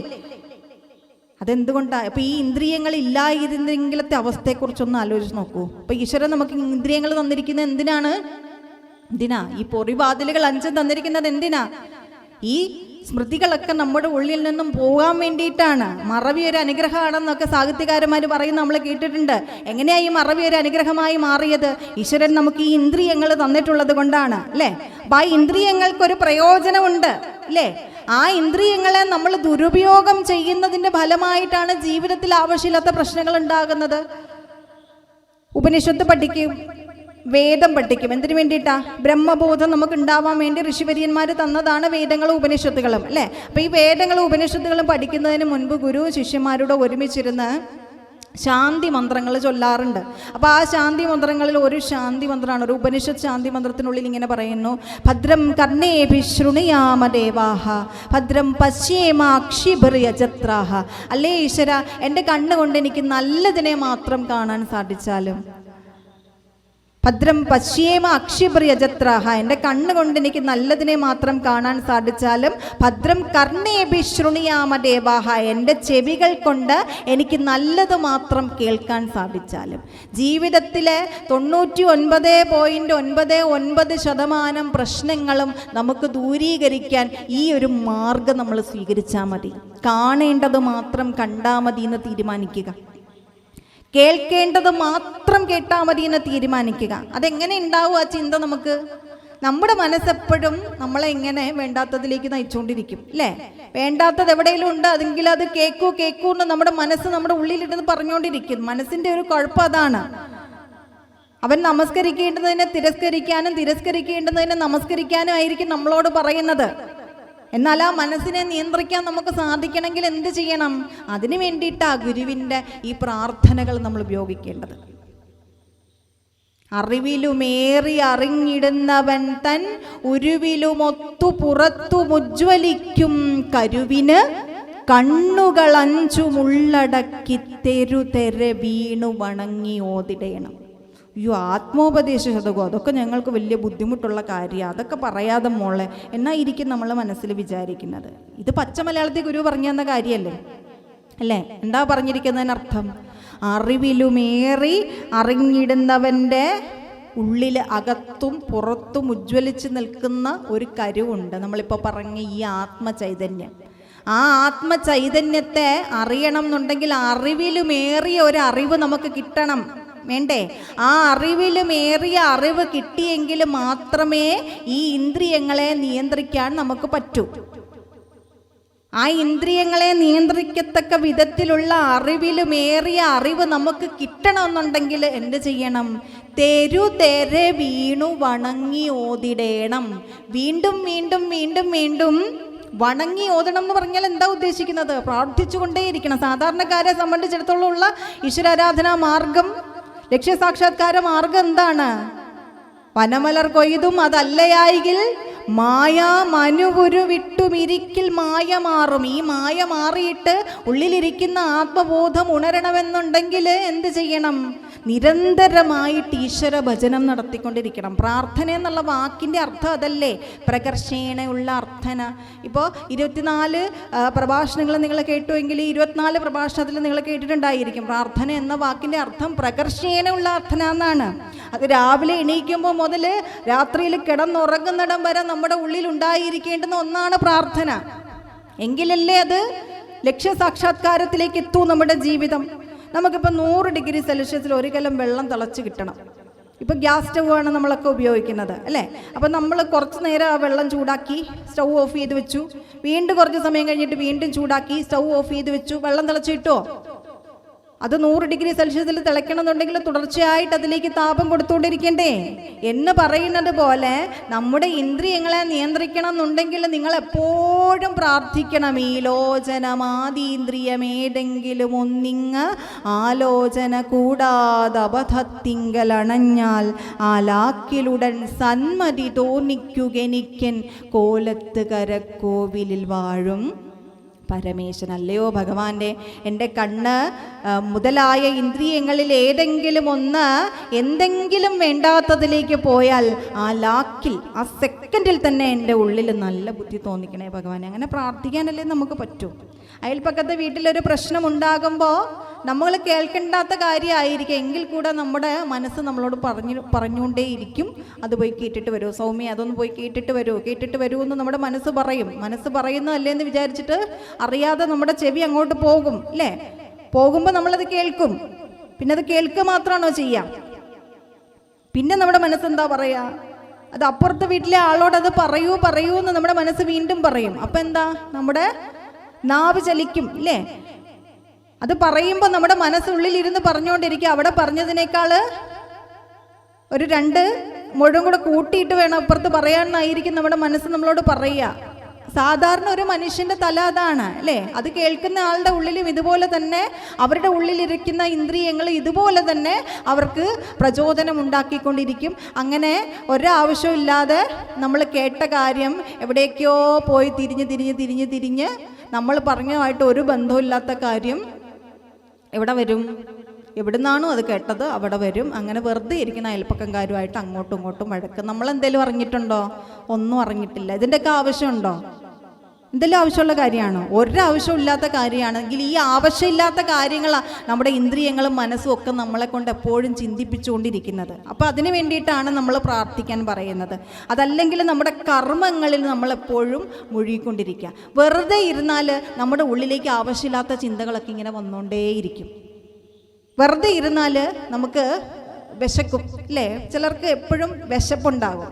എല്ലാവർക്കും ഉണ്ടെന്നറിയില്ല, എനിക്കങ്ങനെ ഉണ്ടാവാറുണ്ട്. വെറുതെ എവിടെയിലിരുന്നാൽ അപ്പം വിശക്കാറുണ്ട്. അല്ലെങ്കിൽ എന്തെങ്കിലുമൊക്കെ ആവശ്യമില്ലാത്ത ചിന്തകൾ നമ്മുടെ ഉള്ളിലേക്ക് ഇങ്ങനെ കടന്നു വരും. അപ്പം അത് ഉണ്ടാവാതിരിക്കാൻ വേണ്ടിയിട്ട് നമുക്ക് ചെയ്യാൻ പറ്റുന്ന ഒരു കാര്യം എന്താണ്? തിരുതര വീണ് വണങ്ങി ഓതുക. എന്താ അവിടെ വണങ്ങി ഭഗവാനോട് ഓതേണ്ടത്? എൻ്റെ ഇന്ദ്രിയങ്ങൾ കൊണ്ട് നല്ലതിനെ മാത്രം കാണാനും കേൾക്കാനും രുചിക്കാനും മണക്കാനും സ്പർശിക്കാനും ഒക്കെ നമുക്ക് പറ്റിയാൽ നമ്മുടെ ജീവിതത്തിലെ പ്രശ്നങ്ങൾ ഒഴിഞ്ഞു എന്ന് തന്നെയാണ് അതിനർത്ഥം. അതുപോലെ തന്നെ ഈ ഇന്ദ്രിയങ്ങളിൽ പ്രകോപിതരായിട്ട് നമ്മളെ വേണ്ടാത്തതൊക്കെ ചെയ്യിപ്പിക്കുന്നതാരാ? കയ്യ്, കാല് മുതലായ നമ്മുടെ കർമ്മേന്ദ്രിയങ്ങളാണ് അല്ലേ. അപ്പം അതുകൊണ്ട് ആ കർമ്മേന്ദ്രിയങ്ങളെ കൂടി നിയന്ത്രിക്കേണ്ടത് ആവശ്യമാണ്. കൈ കാൽ മുതലാമിന്നുടയംഗങ്ങളിലൊന്നും ചെയ്യാതൊരു സത്കർമ്മമൊഴിഞ്ഞങ്ങവിവേകാൽ വയ്യാത്തതു ചെയ്യാൻ തുനിയാതാക്കുക വേണം. കോലത്തു കരക്കോവിലിൽ വാഴും ഭഗവാനേ. കയ്യ്, കാല് മുതലായ ഇന്ദ്രിയങ്ങളിൽ ഏതെങ്കിലും ഒന്ന് വേണ്ടാത്തത് എന്തെങ്കിലും ചെയ്യാൻ പോയാൽ ആ ലാക്കിലുടൻ എന്ത് ചെയ്യണം? എന്നെക്കൊണ്ടത് തുനിയാതാക്കണമേ ഭഗവാനെ, എന്നെക്കൊണ്ടത് ചെയ്യിപ്പിക്കരുതേ ഭഗവാനെ. ഇങ്ങനെ പ്രാർത്ഥിക്കാൻ മാത്രമേ നമുക്ക് പറ്റൂ. അപ്പം ബ്രഹ്മബോധത്തിലേക്ക് എത്തണമെന്നുണ്ടെങ്കിലും നമ്മുടെ കർമ്മങ്ങൾ തിരിച്ചറിഞ്ഞുകൊണ്ട് നമ്മുടെ ധർമ്മം നമുക്ക് ഭംഗിയായി അനുഷ്ഠിക്കണമെങ്കിലും ഈ ഇന്ദ്രിയങ്ങളെ നിയന്ത്രിക്കേണ്ടത് ആവശ്യമാണ്. വേണ്ടേ? ഉളി മുതലാം പഴമഞ്ചുമുണ്ട് നാറും നളികയിലേറി നയേന മാറിയാടും കിളികളെ അഞ്ചും അരിഞ്ഞു കീഴ്മറിക്കും വെളിവുരുവേന്തി അകം വിളങ്ങിടേണം. ആത്മോപദേശ ശതകത്തിൽ ഗുരു പറയുന്നതാണ്. ഒളി മുതലാം പഴം, അത് പഞ്ചഭൂതങ്ങളെ കുറിച്ചാണ് പറയുന്നത്. പഞ്ചഭൂതങ്ങൾ കൊണ്ടാണ് ഈശ്വരൻ പ്രപഞ്ചത്തെ സൃഷ്ടിച്ചത്. നമുക്ക് ജീവിക്കാൻ ആവശ്യമുള്ള അടിസ്ഥാനപരമായ കാര്യങ്ങളെല്ലാം ഈശ്വരൻ നിർമ്മിച്ചു തന്നിട്ടുള്ളതും എന്തുകൊണ്ടാണ്? പഞ്ചഭൂതങ്ങൾ കൊണ്ടാണ്. അത് ആവശ്യത്തിലധികം ഉപയോഗിക്കുന്നത് കൊണ്ട് നമ്മുടെ ഭൂമിയുടെ സന്തുലിതാവസ്ഥ തന്നെ ഇല്ലാതെയാകുന്നു അല്ലേ. അപ്പം അതുകൊണ്ടാണ് ഈ ഒളി മുതലാം പഴങ്ങളെയെല്ലാം അഞ്ചുമുണ്ട് ഭക്ഷിച്ച് എന്ന് പറഞ്ഞാൽ അതിനെ അനുഭവിച്ച് എന്ന് തന്നെയാണ് അതുകൊണ്ട് ഉദ്ദേശിക്കുന്നത്. അങ്ങനെ ഈ നാറുന്ന നളികയിലേറി, ശരീരത്തെ ആകട്ടെ ഇവിടെ നാറും നളിക എന്ന് ഗുരു വിശേഷിപ്പിച്ചിരിക്കുന്നത്. നമ്മൾ പൗഡറൊക്കെ ഇട്ട് പൊട്ട് തൊടിയിപ്പിച്ച് കുളിപ്പിച്ച് കൊണ്ടു നടക്കുന്ന ശരീരമാണ്, അത് നാറുന്ന നളികയാണെന്നാണ് ഗുരു പറയുന്നത്. ശരിയല്ലേ? ശരീരം മലമയമാണ്. തൃപാദങ്ങൾ മണ്ണന്തല ദേവീസ്തവം എന്നൊരു കൃതി രചിച്ചിട്ടുണ്ട്. അപ്പം അവിടെ പറയും, കങ്കമാദികൾ അശിച്ചിടുന്നൊരശനം കളേബരമിതല്ലയോ വൻകലാവതി വലിച്ചിടുന്നിതു മതി പ്രസാദമരുളിയിടു നീ. കങ്കമാടികൾ അശിച്ചിടുന്നൊരശനം കളേബരമിതല്ലയോ. നമ്മുടെ കളേബരം അഥവാ ശരീരം എന്ന് പറയുന്നത് എന്താ? കങ്കമാടികൾ. കങ്കം എന്ന് പറഞ്ഞാൽ കഴുകൻ എന്നാണ്. കഴുകന് വേണമെങ്കിൽ ഭക്ഷിച്ച് തിന്നാനായിട്ടുള്ള ഒരു അവൻ്റെ ഫുഡാണ് നമ്മുടെ ശരീരം എന്ന് പറയുന്നത്. അപ്പോൾ ആ ശരീരത്തിന് അത്രയും വിലയുള്ളൂ എന്നാണ് ഗുരു പറയുന്നത്. അപ്പോൾ ആ ശരീരത്തിനുള്ളിലിരുന്ന് കൊണ്ട് നയേന മാറി ആടിക്കൊണ്ടിരിക്കുന്ന ഈ ഇന്ദ്രിയങ്ങളാകുന്ന കിളികളെ എന്ന് നമുക്ക് നിയന്ത്രണത്തിലാക്കാൻ പറ്റുന്നോ അന്ന് നമ്മുടെ ജീവിതത്തിൽ സമാധാനം ഉണ്ടാകും. അതുകൊണ്ട് ആ സമാധാനത്തിനായി നിത്യവും പ്രാർത്ഥിക്കുക. രാവിലെ എണീക്കുമ്പോൾ മുതൽ നമ്മുടെ ഏതെങ്കിലും ഒരു ഹൃദയത്തിൻ്റെ ഏതെങ്കിലും ഒരു കോണിൽ എപ്പോഴും ഗുരു പറഞ്ഞ ഈ 2 ശ്ലോകങ്ങൾ ഉണ്ടാകണം. ഈ ലോചനമാതീന്ദ്രിയം ഏതെങ്കിലും ഒന്നിങ്ങ് ആലോചന കൂടാതെ അബദ്ധത്തിങ്കൽ അണഞ്ഞാൽ ആലാക്കിലുടൻ സന്മതി തോന്നിക്കുകെനിക്കൻ കോലത്ത് കരക്കോവിലിൽ വാഴും ഭഗവാനെ. അതോടൊപ്പം കൈകാൽ മുതലാം എന്നുടെ അംഗങ്ങളിലൊന്നും ചെയ്യാതൊരു സത്കർമ്മമൊഴിഞ്ഞ് ഇങ്ങവിവേകാൽ വയ്യാത്തത് ചെയ്യാൻ തുനിയാതാക്കുക വേണം കോലത്ത് കരക്കോവിലിൽ വാഴും ഭഗവാനെ എന്ന പ്രാർത്ഥന ഉണ്ടാവണം. അങ്ങനെ നിരന്തരം പ്രാർത്ഥിച്ചാലുള്ള ഗുണം എന്താണെന്നറിയാമോ? നമ്മുടെ ഉപബോധ മനസ്സിലിരുന്നു കൊണ്ട് നമ്മുടെ ഇന്ദ്രിയങ്ങളിൽ ഏതെങ്കിലും ഒന്ന് വേണ്ടാത്തതിലേക്ക് പോയാൽ ഈ പ്രാർത്ഥനയിലെ ഈ വാക്കുകൾ, മന്ത്രമൂലം ഗുരോർവാക്യം എന്നല്ലേ പറയുന്നത്, ഗുരുവിൻ്റെ ഈ മന്ത്രത്തിലെ ഓരോ വാക്കുകളും നീ അത് ചെയ്യരുത് എന്നുള്ളൊരു ബോധം നമ്മുടെ ഉപബോധ മനസ്സിൽ നമുക്കുണ്ടാക്കും. അതാണ് ഗുരുവിൻ്റെ വാക്കുകളുടെ ശക്തി എന്ന് പറയുന്നത്. അപ്പം അതുകൊണ്ട് ഇന്ദ്രിയ നിയന്ത്രണം മനസ്സമാധാനത്തിന് അനിവാര്യമാണ്. പിന്നെ എന്തൊക്കെ വേണം? രോഗാദികളെല്ലാം ഒഴിവാക്കിയിടുക വേണം. ഹേ കാമത കാമാന്തക കാരുണ്യപയോധേ ഏകീടണമേ സൗഖ്യമെനിക്കൻപൊടു ശംഭോ കോലത്തു കരക്കോവിലിൽ വാഴും ഭഗവാനേ. രോഗാദികളെല്ലാം ഒഴിവാക്കിയിടുക വേണം. ഒരു മനുഷ്യൻ ഏറ്റവും അധികം വലയുന്നത് എന്തുകൊണ്ട് തന്നെയാണ്? രോഗങ്ങൾ കൊണ്ടാണ്. കോലതീരേശൻ ഇതിലേറ്റവും ശ്രേഷ്ഠനായിട്ടുള്ള ആളാണ് രോഗാദികൾ ഒഴിവാക്കുന്നതിൽ. കോലതീരേശൻ അങ്ങനെ ഒരു ശക്തി പ്രത്യേകമായിട്ട് മഹാഗുരു കൊടുത്തിട്ടാണ് കോലതീരേശനെ അവിടെ പ്രതിഷ്ഠിച്ചിട്ടുള്ളത്. കോണിയോട് എന്ന് പറയുന്ന ഒരു കുടുംബത്തിലെ ഒരംഗം, അദ്ദേഹത്തിൻ്റെ പേര് വ്യക്തമല്ല, സ്വാമി തൃപ്പാദങ്ങളെ കുഷ്ഠരോഗം ബാധിച്ച് കാണുവാനായിട്ട് അദ്ദേഹം എത്തി. കുഷ്ഠരോഗം മാറ്റിത്തരണം എന്നായിരുന്നു ആവശ്യം. അപ്പോൾ തൃപ്പാദങ്ങൾ അതിനു വേണ്ടിയിട്ട് നിർദ്ദേശിച്ചൊരു മാർഗം, എല്ലാ ദിവസവും ക്ഷേത്രത്തിലേക്ക് ഒരു പിടി അരിയുടെ നേദ്യച്ചോറ് വെച്ച് കൊടുക്കണം. അത് നിരന്തരമായിട്ട് തുടർന്നുകൊണ്ടിരിക്കണം എന്ന ഒരു നിർദ്ദേശം കൊടുത്ത് അദ്ദേഹത്തെ പറഞ്ഞു വിട്ടു. അവർ പിന്നീട് അങ്ങോട്ട് എല്ലാ ദിവസവും കൃത്യമായിട്ട് ക്ഷേത്രത്തിലേക്ക് വേണ്ടുന്ന ഈ ഒരു വഴിപാട് നടത്തിക്കൊണ്ടിരുന്നു.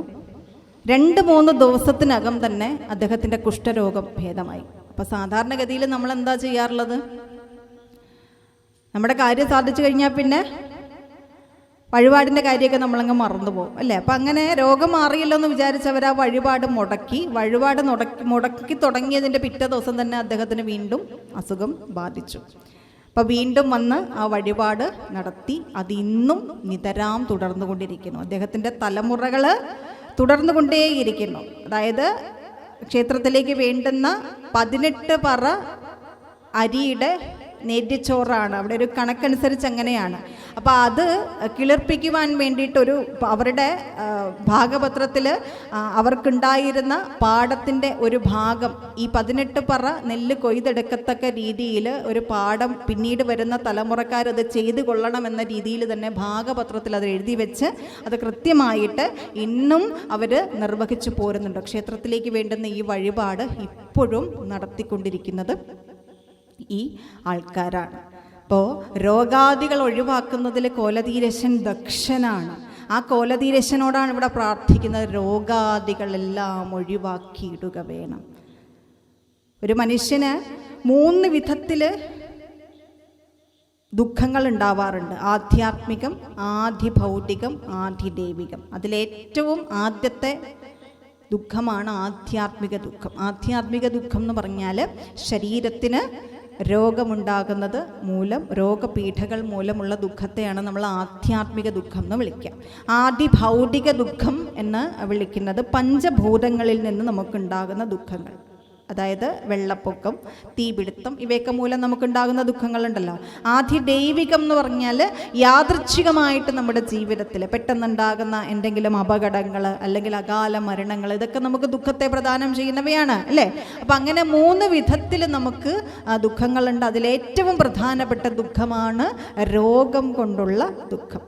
ഞാൻ പറഞ്ഞുവല്ലോ, ഈശ്വര സാക്ഷാത്കാര മാർഗം നമുക്ക് ഉപദേശിച്ച് തരുന്ന ഉപനിഷത്തുകൾ അല്ലേ. അപ്പോൾ ഈ ഉപനിഷത്തുകൾ നമ്മൾ പഠിക്കുന്നതിന് മുൻപ് ശാന്തി മന്ത്രം ചൊല്ലുമെന്ന് നമ്മൾ പറഞ്ഞില്ലേ. അപ്പം അതിലൊരു ശാന്തി മന്ത്രമാണ് നമുക്കൊക്കെ അറിയാവുന്നതാണ്. ഓം പൂർണ്ണമദഃ പൂർണ്ണമിദം പൂർണ്ണാത് പൂർണ്ണമുദച്യതേ പൂർണ്ണസ്യ പൂർണ്ണമാദായ പൂർണ്ണമേവ അവശിഷ്യത്തെ ഓം ശാന്തി ശാന്തി ശാന്തി. ഇങ്ങനെ ഈ അവസാനം ഓം ശാന്തി ശാന്തി ശാന്തി എന്ന വാക്കുകൊണ്ടാണ്, ഈ 3 ശാന്തി കൊണ്ടാണ് എല്ലാ ശാന്തി മന്ത്രങ്ങളും അവസാനിക്കുന്നത്. മുമ്പ് പറഞ്ഞ ഓം ഭദ്രം കർണേഭിഃ ശൃണുയാമ ദേവാഃ ഭദ്രം അശ്യേമാക്ഷിഭിർയജത്രാഃ സ്ഥിരൈരംഗൈസ്തുഷ്ടുവാം സസ്തനൂഭിഃ വ്യശേമ ദേവഹിതം യദായുഃ സ്വസ്തി ന ഇന്ദ്രോ വൃദ്ധശ്രവാഃ സ്വസ്തി ന പൂഷാ വിശ്വവേദാഃ സ്വസ്തി നസ്താർക്ഷ്യോ അരിഷ്ടനേമിഃ സ്വസ്തി നോ ബൃഹസ്പതിർദധാതു ഓം ശാന്തി ശാന്തി ശാന്തി. ഇങ്ങനെയാണ് ആ മന്ത്രവും അവസാനിക്കുന്നത്. ഇങ്ങനെ എല്ലാ ഉപനിഷത്ത് ശാന്തി മന്ത്രങ്ങളും ഓം ശാന്തി ശാന്തി ശാന്തി എന്നാണ് അവസാനിക്കുന്നത്. സാധാരണ നമ്മൾ ഇതെപ്പോഴാണ് പറയുന്നത്? നമ്മുടെ പ്രാർത്ഥനയൊക്കെ തീർന്നു കഴിയുമ്പോൾ. അപ്പോൾ ഈ 3 ശാന്തി നമ്മൾ പറയാറുണ്ടോ? ഓം ശാന്തി ശാന്തി ശാന്തി. അത് പറയാനുള്ളൊരു മാനസികാവസ്ഥയിലായിരിക്കത്തില്ല മിക്കവാറും. ഇത് മൈക്രോ ഫിനാൻസിൻ്റെ മീറ്റിംഗ് കൂടുമ്പോഴും നമ്മൾ അവസാനം ഓം പൂർണ്ണമദഃ പൂർണ്ണമിദം അങ്ങനെ വല്ലേ അവസാനിപ്പിക്കുക. അപ്പോൾ ആ സമയത്ത് നമ്മൾ ഈ സ്കൂളിലൊക്കെ പഠിച്ചുകൊണ്ടിരുന്ന സമയത്ത് ഈ ദേശീയ ഗാനം പാടുമ്പോഴുള്ള ആ ഒരു ഇതിലായിരിക്കും. മൈക്രോ ഫിനാൻസിൻ്റെ മീറ്റിംഗ് കഴിഞ്ഞിട്ട് വേണം കുടുംബശ്രീയുടെ മീറ്റിങ്ങിന് പോകാൻ. അപ്പോൾ കൂടുതൽ നമ്മൾ സ്കൂളിൽ പഠിക്കുമ്പോൾ അങ്ങനെയല്ലേ, ഈ ജയഹേ പാടി തുടങ്ങുമ്പോൾ നമ്മുടെ ബാഗിലായിരിക്കും നമ്മുടെ ഒരു കൈ. അറ്റൻഷനായിട്ട് നിൽക്കണമെന്നാണെങ്കിലും ബാഗിലായിരിക്കും നമ്മുടെ ഒരു കൈ ഉണ്ടാവുക എന്ന് പറയുന്ന പോലെ ഒരു കൂടിലായിരിക്കും. ഓടാനുള്ള ധൃതി ആയതുകൊണ്ട് ചിലപ്പോൾ ഒരു ശാന്തിയൊക്കെ പറയാനുള്ള സമയം നമുക്ക് കാണും. എന്നാൽ ഈ 3 ശാന്തി നമ്മൾ പറഞ്ഞെങ്കിലേ ആ പ്രാർത്ഥന കൊണ്ട് ഫലം ഉണ്ടാവും. ഇവിടെ എന്താ പ്രാർത്ഥിക്കുന്നത്? ഓം പൂർണ്ണമദഃ പൂർണ്ണമിദം പൂർണ്ണാത് പൂർണ്ണമുദച്യതേ. എന്താ ഇവിടെ പറഞ്ഞത്? ഓം പൂർണ്ണമദഃ, അത് പൂർണ്ണമാണ്, പൂർണ്ണമിദം, ഇതും പൂർണ്ണമാണ്, പൂർണ്ണാത് പൂർണ്ണമുദച്യതേ, പൂർണ്ണത്തിൽ നിന്നാണ് പൂർണ്ണം ഉദിക്കുന്നത്. പൂർണ്ണസ്യ പൂർണ്ണമാദായ, പൂർണ്ണത്തിൽ നിന്ന് പൂർണ്ണമെടുത്തു മാറ്റിയാലും പൂർണ്ണമേവ അവശിഷ്യത്തെ, പൂർണ്ണം തന്നെ അവശേഷിക്കുന്നു. ഓം ശാന്തി ശാന്തി ശാന്തി. എന്താ ശാന്തിയുടെ അർത്ഥം എന്നാ പറഞ്ഞത്? എൻ്റെ ഒന്നാമത്തെ ശാന്തി എന്തിനാ? ആധ്യാത്മിക ദുഃഖത്തിൽ നിന്നും ശാന്തി. അടുത്തത് ആദി ഭൗതിക ദുഃഖത്തിൽ നിന്നും ശാന്തി. ഇനി മൂന്നാമത്തത് ആദി ദൈവിക ദുഃഖത്തിൽ നിന്നും ശാന്തി. അത് തരയണമേ എന്നുള്ള പ്രാർത്ഥനയാണ്. അപ്പോൾ ആ പ്രാർത്ഥന പൂർണ്ണമാകണമെന്നുണ്ടെങ്കിൽ ഈ 3 ശാന്തിയും പറയണം. അതിൽ നമ്മൾ ഏറ്റവും അധികം ആഗ്രഹിക്കുന്ന ഒരു ശാന്തിയാണ് രോഗശാന്തി. അപ്പം അതുകൊണ്ടായിരിക്കാം രോഗശാന്തി ഉണ്ടാകാൻ വേണ്ടിയിട്ട് ഭഗവാൻ നമുക്ക് ഭദ്രകാള്യഷ്ടകം എന്നൊരു കൃതി രചിച്ച് തന്നത് അല്ലേ. ഭദ്രകാളി, ശ്രീമദ് ശങ്കരനോടൊപ്പം ഇരിക്കുന്ന ഭദ്രകാളിയുടെ ഒരു ചിത്രം കണ്ണടച്ച് ധ്യാനനിമീലനായിരിക്കുന്ന ഒരുവൻ്റെ ഹൃദയത്തിലേക്ക്, അഥവാ വളരെ ശൂന്യമായൊരു ഹൃദയത്തോടു കൂടി ധ്യാനിക്കുവാൻ, ഉപാസന ചെയ്യാൻ ഇരിക്കുന്ന ഒരുവൻ്റെ ഉള്ളിലേക്ക് ശ്രീമദ് ശങ്കരനോടൊപ്പം അതീവ സുന്ദരിയായിരിക്കുന്ന ഒരു ദേവിയുടെ രൂപം ഗുരു നമ്മുടെ ഹൃദയത്തിൽ വരച്ചിടുകയാണ് ചെയ്യുന്നത്.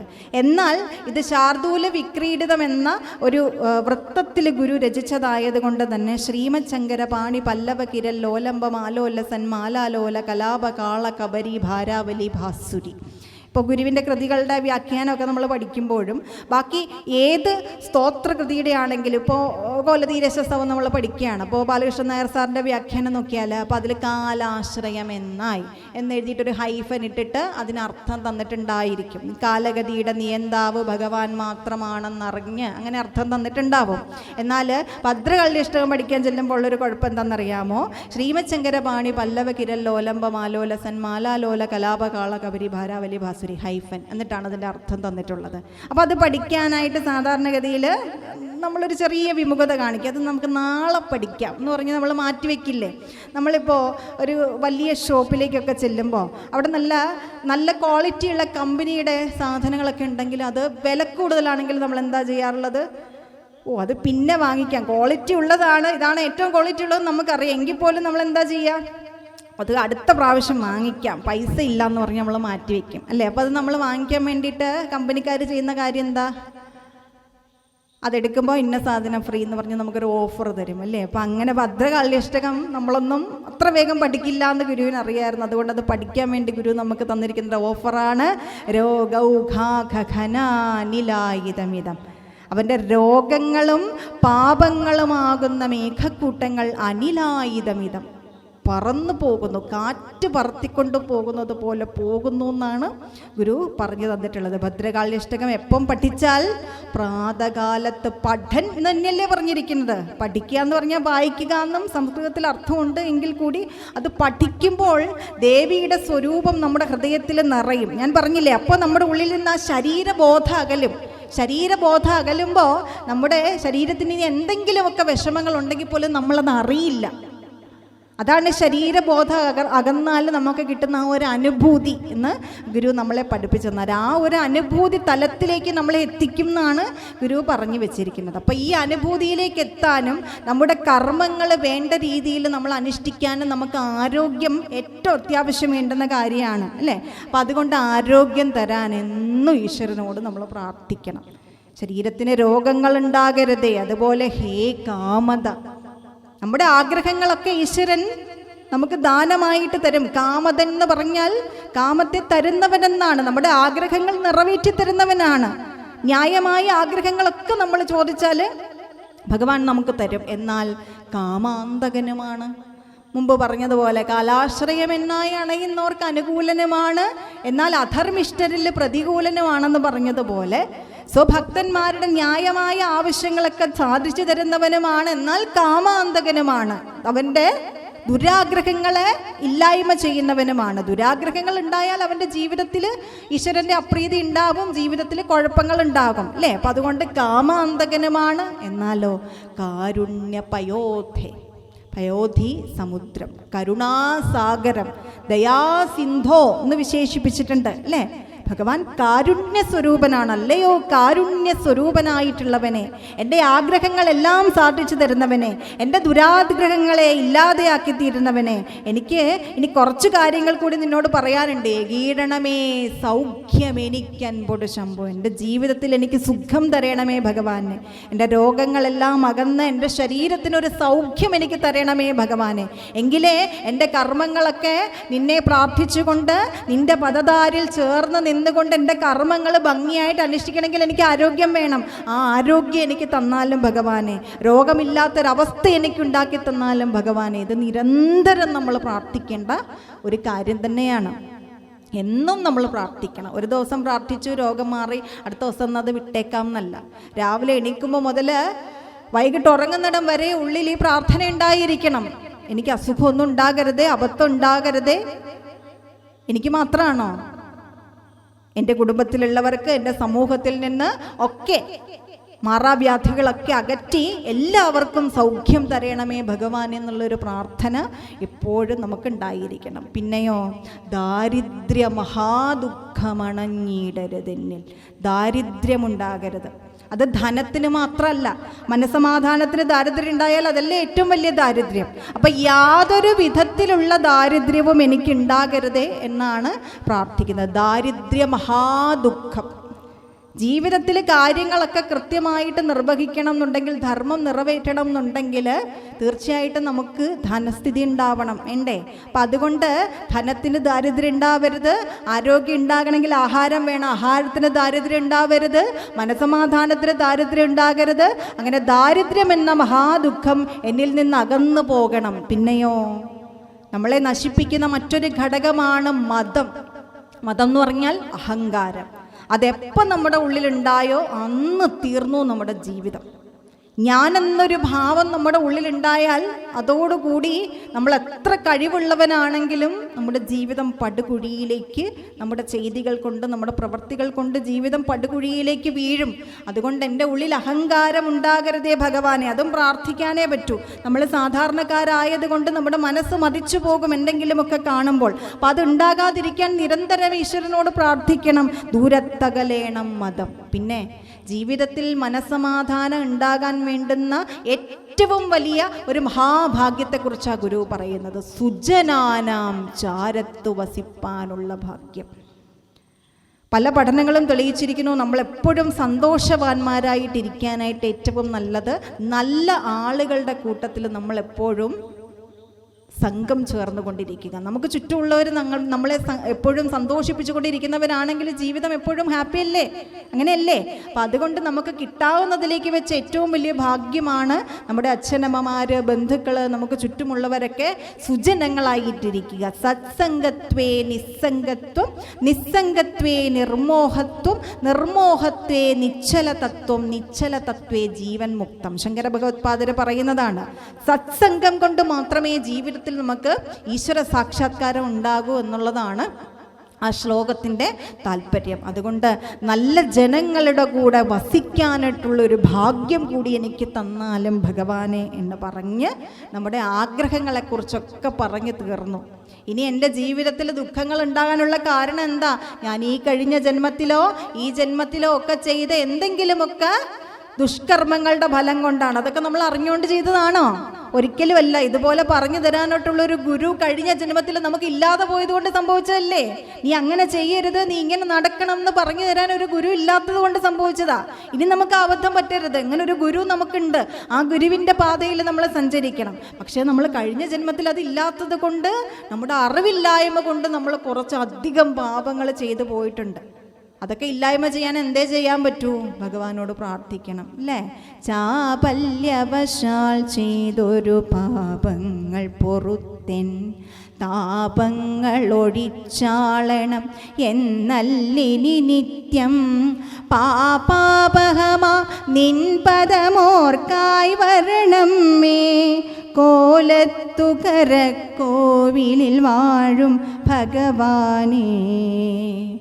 ചാപല്യവശാൽ, അറിവില്ലായ്മ കൊണ്ട് ഞാൻ എൻ്റെ ജീവിതത്തിൽ ചെയ്തു പോയിട്ടുള്ള പാപങ്ങളെല്ലാം ക്ഷമിച്ച് എൻ്റെ താപങ്ങൾ, എൻ്റെ ദുഃഖങ്ങളെല്ലാം അകറ്റിത്തരണമേ എന്ന് മാത്രമാണോ? പാപാപഹമാം, പാപങ്ങളെല്ലാം പാടേ അകന്നു പോയ നിന്റെ പദധാരിനെ ഞാൻ നിത്യവും ഓർക്കണേ ഭഗവാനെ. എപ്പോഴും നിന്റെ ചിന്തനം എൻ്റെ ഉള്ളിൽ ഉണ്ടാകണമെങ്കിലേ എനിക്ക് പാപങ്ങൾ ഇനി ചെയ്യാതിരിക്കാനുള്ള പ്രേരണ ഉണ്ടാവൂ. അപ്പം അതുകൊണ്ട് നിന്റെ പദങ്ങൾ എപ്പോഴും ഓർക്കാനായിട്ടുള്ളൊരു മനസ്സ് എനിക്കുണ്ടാകണമേ ഭഗവാനെ എന്ന് പ്രാർത്ഥിച്ചുകൊണ്ട് അർത്ഥന, ഇതൊരു അർത്ഥനാ സ്തോത്രമാണ്. ആ അർത്ഥന അവിടെ അവസാനിപ്പിച്ചിട്ട് പിന്നെയും ഭഗവാനെ പാടി പുകഴ്ത്തുകയാണ്. ധാതാവിനുമാധവനും കൂടി അമേയം വീതാവധി നിൻ വൈഭവമാരാണുര ചെയ്യുവാൻ ഏതാനും ഇവനുള്ള അഭിലാഷങ്ങൾ പറഞ്ഞേൻ കോലത്തുകര കോവിലിൽ വാഴും ഭഗവാനേ. ധാതാവിനും ആ മാധവനും, ധാതാവ് ബ്രഹ്മാവ്, മാധവൻ വിഷ്ണു. അപ്പം ത്രിമൂർത്തികളായിട്ടുള്ളവർക്ക് പോലും അമേയം, അതായത് പൂർണ്ണമായിട്ട് വിവരിച്ചു തരാൻ പറ്റില്ല എന്ത്? നിന്റെ വൈഭവം, നിന്റെ മഹിമാവ്. അല്ലയോ ഈശ്വര? ഈശ്വര, അങ്ങയുടെ മഹിമാവ് എന്താണെന്ന് പറഞ്ഞു തരാൻ സാക്ഷാൽ ത്രിമൂർത്തികൾക്ക് പോലും സാധിക്കുന്ന കാര്യമല്ല. അതുപോലെ പറഞ്ഞാൽ തീരാത്തത്ര മഹിമാതിരേഖമുള്ള ആളാണങ്ങ്. അപ്പം അതുകൊണ്ട് നിന്റെ ഈ അതിരില്ലാത്ത സ്നേഹം, നിന്റെ ഈ വൈഭവം ഒക്കെ ആരാണ് ഇവിടെ കൃത്യമായിട്ട് പറഞ്ഞു തരാനുള്ളത്? ഞാൻ എൻ്റെ കുറച്ച് ആഗ്രഹങ്ങൾ, എൻ്റെ ഉള്ളിലുള്ള കുറച്ച് ആഗ്രഹം, എനിക്ക് വലിയ തട്ടലും മുട്ടലും ഒന്നും ഇല്ലാതെ ഈ ലോകത്ത് എങ്ങനെയെങ്കിലും ഈ ശരീരവും പേറി ഒന്ന് ജീവിച്ചു പോകണം. അതിന് വേണ്ടിയിട്ട് എൻ്റെ ഉള്ളിലുള്ള കുറച്ച് ആഗ്രഹങ്ങൾ, ഈ ലോകവാസം കഷ്ടപ്പാടുകൂടാതെ കഴിഞ്ഞുകൂടുന്നതിനും ഒടുവിൽ നിൻ്റെ പരമപദം പ്രാപിക്കുന്നതിനും നിൻ്റെ അനുഗ്രഹം ഉണ്ടാകണം. അതിന് വേണ്ടിയിട്ട് വേണ്ടുന്ന കുറച്ച് കാര്യങ്ങൾ ഞാൻ നിന്നോട് പറഞ്ഞു എന്ന് മാത്രമേ ഉള്ളൂ ഭഗവാനെ. അതുകൊണ്ട് അത് നീയൊന്ന് കേട്ടാലും അല്ലയോ ഭഗവാനെ എന്നാണ് 9ാമത്തെ ശ്ലോകത്തിൽ പറയുന്നത്. ഇതിനെയൊക്കെ ഗുരു എന്തിനോടാ ഉപമിച്ചിരിക്കുന്നതെന്ന് കേട്ടോണേ. മാലുണ്ട തുരപ്പാൻ കഴിവില്ല ശിശുവിൻ്റെ പോലിങ്ങു നിരർത്ഥധ്വനിയാണെൻ്റെ പുലമ്പൽ ആലംബനമാം എങ്കിലും അംബാസമമിന്നൻ കോലത്തുകര കോവിലിൽ വാഴും പരമേശൻ. മാലുണ്ടെന്ന് പറഞ്ഞാൽ വിഷമങ്ങളുണ്ട്. അതൊരു ചെറിയ വർത്തമാനം പറയാൻ പ്രായമായിട്ടില്ലാത്ത ഒരു കുഞ്ഞിന് തൻ്റെ വിഷമങ്ങൾ ഒക്കെ അമ്മയോട് പറയാനുള്ള മാർഗം എന്താ? എന്തെങ്കിലുമൊക്കെ നിരർത്ഥകമായിട്ടുള്ള ധ്വനി അല്ലേ, അമ്മ എന്നൊക്കെ ഇങ്ങനെ വെറുതെ കുട്ടി അമ്മയോട് പറയും. അത് കേട്ടാൽ മനസ്സിലാകുന്ന ആൾ ആര് മാത്രമേ ഉള്ളൂ? അമ്മ അല്ലേ. കുട്ടി കരയുന്നതിൻ്റെ ടോൺ കേട്ടാൽ അമ്മയ്ക്ക് മനസ്സിലാകും അവന് വിശന്നിട്ടാണ്, അല്ലെങ്കിൽ അവന് മൂത്രമൊഴിച്ചിട്ടാണ്, അല്ലെങ്കിൽ മലവിസർജനം നടത്തിയിട്ടാണ്, അവന് ഉറക്കം വന്നിട്ടാണ്. ഓരോ കരച്ചിലിനും ഓരോ ടോണാണ്. അത് കേട്ടാൽ ആർക്കേ മനസ്സിലാകൂ? അമ്മയ്ക്ക്. എന്ന് പറയുന്നത് പോലെ ആലംബനമാമെങ്കിലും അംബാസമമിന്നൻ, എൻ്റെ വിഷമങ്ങളൊക്കെ പറഞ്ഞാൽ മനസ്സിലാകുന്ന ആർക്കേ ഉള്ളൂ? നമ്മളെപ്പോഴും പറയാം എൻ്റെ വിഷമം മനസ്സിലാക്കാൻ ഈ ലോകത്ത് ആരുമില്ല, എല്ലാവരും പറഞ്ഞിട്ടില്ലേ? എന്നാൽ ഒരാളുണ്ട്. അതാരാ? നമ്മളെങ്ങോട്ട് പറഞ്ഞു വിട്ട ആൾക്ക് കൃത്യമായിട്ടറിയാം നമ്മുടെ വിഷമങ്ങൾ എന്തൊക്കെയാണെന്ന്. അപ്പം അതുകൊണ്ട് ആ വിഷമങ്ങളൊക്കെ ഒരു കുഞ്ഞു കുട്ടിയുടെ നിരർത്ഥക ധ്വനിയായിട്ട് മാത്രമേ നീ കണക്കാക്കാവുള്ളേ ഭഗവാനെ.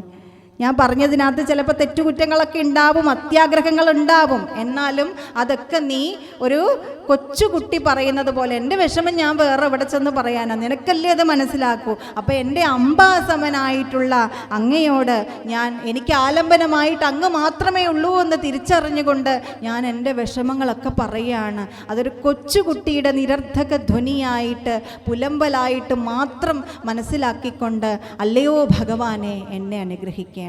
ഒരു സാധാരണക്കാരൻ്റെ പ്രാർത്ഥന അല്ലേ. കോലത്തുകരക്കാർ പാവങ്ങളാണെന്ന് ഗുരു പറഞ്ഞിട്ടുണ്ട്. കുട്ടനാട്ടുകാരെ കുറിച്ചും പറഞ്ഞിട്ടുണ്ട്, കോലത്തുകരക്കാരെ കുറിച്ചും പറഞ്ഞിട്ടുണ്ട്. പാവങ്ങളുമാണ്, ഭക്തരുമാണ്. അപ്പം അങ്ങനെയുള്ള ഭക്തന്മാരുടെ ആ ഭക്തി പാരവശ്യത്തെ തിരിച്ചറിഞ്ഞുകൊണ്ട് ഗുരു അവർക്ക് ഭജിക്കാൻ വേണ്ടിയിട്ട് ഒരു സാധാരണക്കാരനെ ഭജിക്കാൻ ഭാഗത്തിന് എഴുതി കൊടുത്തിട്ടുള്ളൊരു പ്രാർത്ഥനയാണ്. എന്നാൽ ഇത് കേട്ടാൽ അക്ഷരാഭ്യാസം ഇല്ലാത്ത ഒരാൾക്ക് പോലും ഉള്ളിൽ ഇത് വീണ്ടും വീണ്ടും മനനം തുടർന്നാൽ ആത്മബോധം ഉളവാകത്തക്ക രീതിയിൽ ആത്മീയതയുടെ മൗന ഘനാബ്ധി കൂടി ഒളിപ്പിച്ചിട്ടുള്ള ഒരു കൃതിയാണ് ഈ 10 ശ്ലോകങ്ങളടങ്ങുന്ന ഈ മനോഹരമായിട്ടുള്ള പ്രാർത്ഥന. അപ്പോൾ ഇതിൻ്റെ വരികളിൽ കൂടി നമ്മളിങ്ങനെ ഒന്ന് തൊട്ട് തലോടി പോകാനേ നമുക്ക് പറ്റിയിട്ടുള്ളൂ ചെറിയ സമയ പരിധിക്കുള്ളിൽ.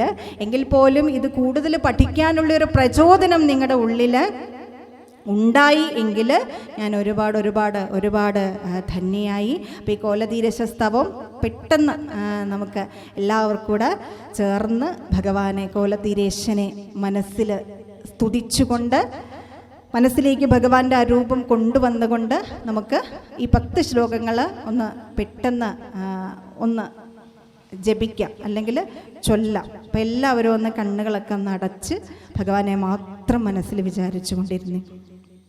കാലാശ്രയമിന്നായണയുന്നോർക്കനുകൂലൻ ഭാലാക്ഷരധർമ്മിഷ്ടരിലേറ്റം പ്രതികൂലൻ പാലിക്കണമെന്നെ പരിചോടിന്നു കുളത്തോർ കോലത്തുകര കോവിലിൽ വാഴും പരമേശൻ ഈ ലോകമശേഷം ക്ഷണമാത്രേണ സൃജിച്ചാരാലോകനമാത്രേണ ഭരിക്കുന്നനുവേലം ഈ ലീലകളാടുന്നവൻ ആണ്ടിടണമെന്നേ കോലത്തുകര കോവിലിൽ വാഴും പരമേശൻ സർവാശ്രയം എങ്ങും നിറയുന്നോൻ അഭിഭക്തർക്ക് ഇവ്വാറൊരു രൂപം ഭജനത്തിനു ധരിപ്പോൻ ആലസ്യമൊഴിച്ച പരബോധം തരണം മേ കോലത്തുകര കോവിലിൽ വാഴും പരമേശൻ ഈ ലോചനം ആദീന്ദ്രിയം ഏതെങ്കിലുമൊന്നിങ് ആലോചന കൂടാതബദ്ധത്തിങ്കലണഞ്ഞാൽ ആലാക്കിലുടൻ സന്മതി തോന്നിക്കുകെനിക്കൻ കോലത്തുകര കോവിലിൽ വാഴും പരമേശൻ. കൈകാൽ മുതലാം എന്നുടെ അംഗങ്ങളിലൊന്നും ചെയ്യാതൊരു സത്കർമ്മമൊഴിഞ്ഞങ്ങവിവേകാൽ വയ്യാത്തതു ചെയ്യാൻ തുനിയാതാക്കുക വേണം. കോലത്തുകര കോവിലിൽ വാഴും ഭഗവാനേ, രോഗാദികളെല്ലാം ഒഴിവാക്കിയിടുക വേണം. ഹേ കാമദ കാമാന്തക കാരുണ്യപയോധേ, ഏകീടണമേ സൗഖ്യമെനിക്കൻപൊടു ശംഭോ. കോലത്തുകര കോവിലിൽ വാഴും ഭഗവാനേ, ദാരിദ്ര്യമഹാദുഃഖം അണഞ്ഞിടരുതെന്നിൽ. ദൂരത്തകലേണം മതം എന്നും സുജനാനാം. ചാരത്തു വസിപ്പാൻ ഒരു ഭാഗ്യം വരണം ശ്രീ. കോലത്തുകര കോവിലിൽ വാഴും ഭഗവാനേ, ചാപല്യവശാൽ ചെയ്തൊരു പാപങ്ങൾ പൊറുത്തൻ താപങ്ങളൊഴിച്ചാളണമെന്നല്ലിനി നിത്യം. പാപാപഹമാം നിൻ പദം ഓർക്കായി വരണം മേ. കോലത്തുകര കോവിലിൽ വാഴും ഭഗവാനേ, ധാതാവിനും ആ മാധവനും കൂടി അമേയം. വീതാവധി നിൻ വൈഭവമാരാണുര ചെയ്വാൻ. ഏതാനും ഇവനുള്ളഭിലാഷങ്ങൾ പറഞ്ഞേൻ. കോലത്തുകര കോവിലിൽ വാഴും ഭഗവാനേ, ധാതാവിനും മാധവനും കൂടി അമേയം. വീതാവധി നിൻ വൈഭവമാരാണുര ചെയ്വാൻ. ഏതാനും ഇവനുള്ളഭിലാഷങ്ങൾ പൊറുത്തേൻ. കോലത്തുകര കോവിലിൽ വാഴും ഭഗവാനേ, മാലുണ്ട തുരപ്പാൻ കഴിവില്ല ശിശുവിൻ്റെ പോലിങ്ങു നിരർത്ഥധ്വനിയാണെൻ്റെ പുലമ്പൽ. ആലംബനമാമെങ്കിലും അംബാസമമിന്നെൻ. കോലത്തുകര കോവിലിൽ വാഴും പരമേശൻ.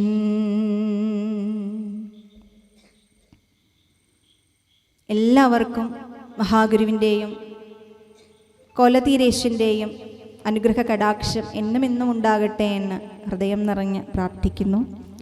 ഈ വൈകിയ വേളയിലും ഈ ക്ഷേത്ര സന്നിധിയിൽ എന്നെ ശ്രവിച്ചിരുന്ന എൻ്റെ എല്ലാ മാതാപിതാക്കൾക്കും സഹോദരീ സഹോദരന്മാർക്കുമുള്ള നന്ദി അറിയിക്കുന്നു.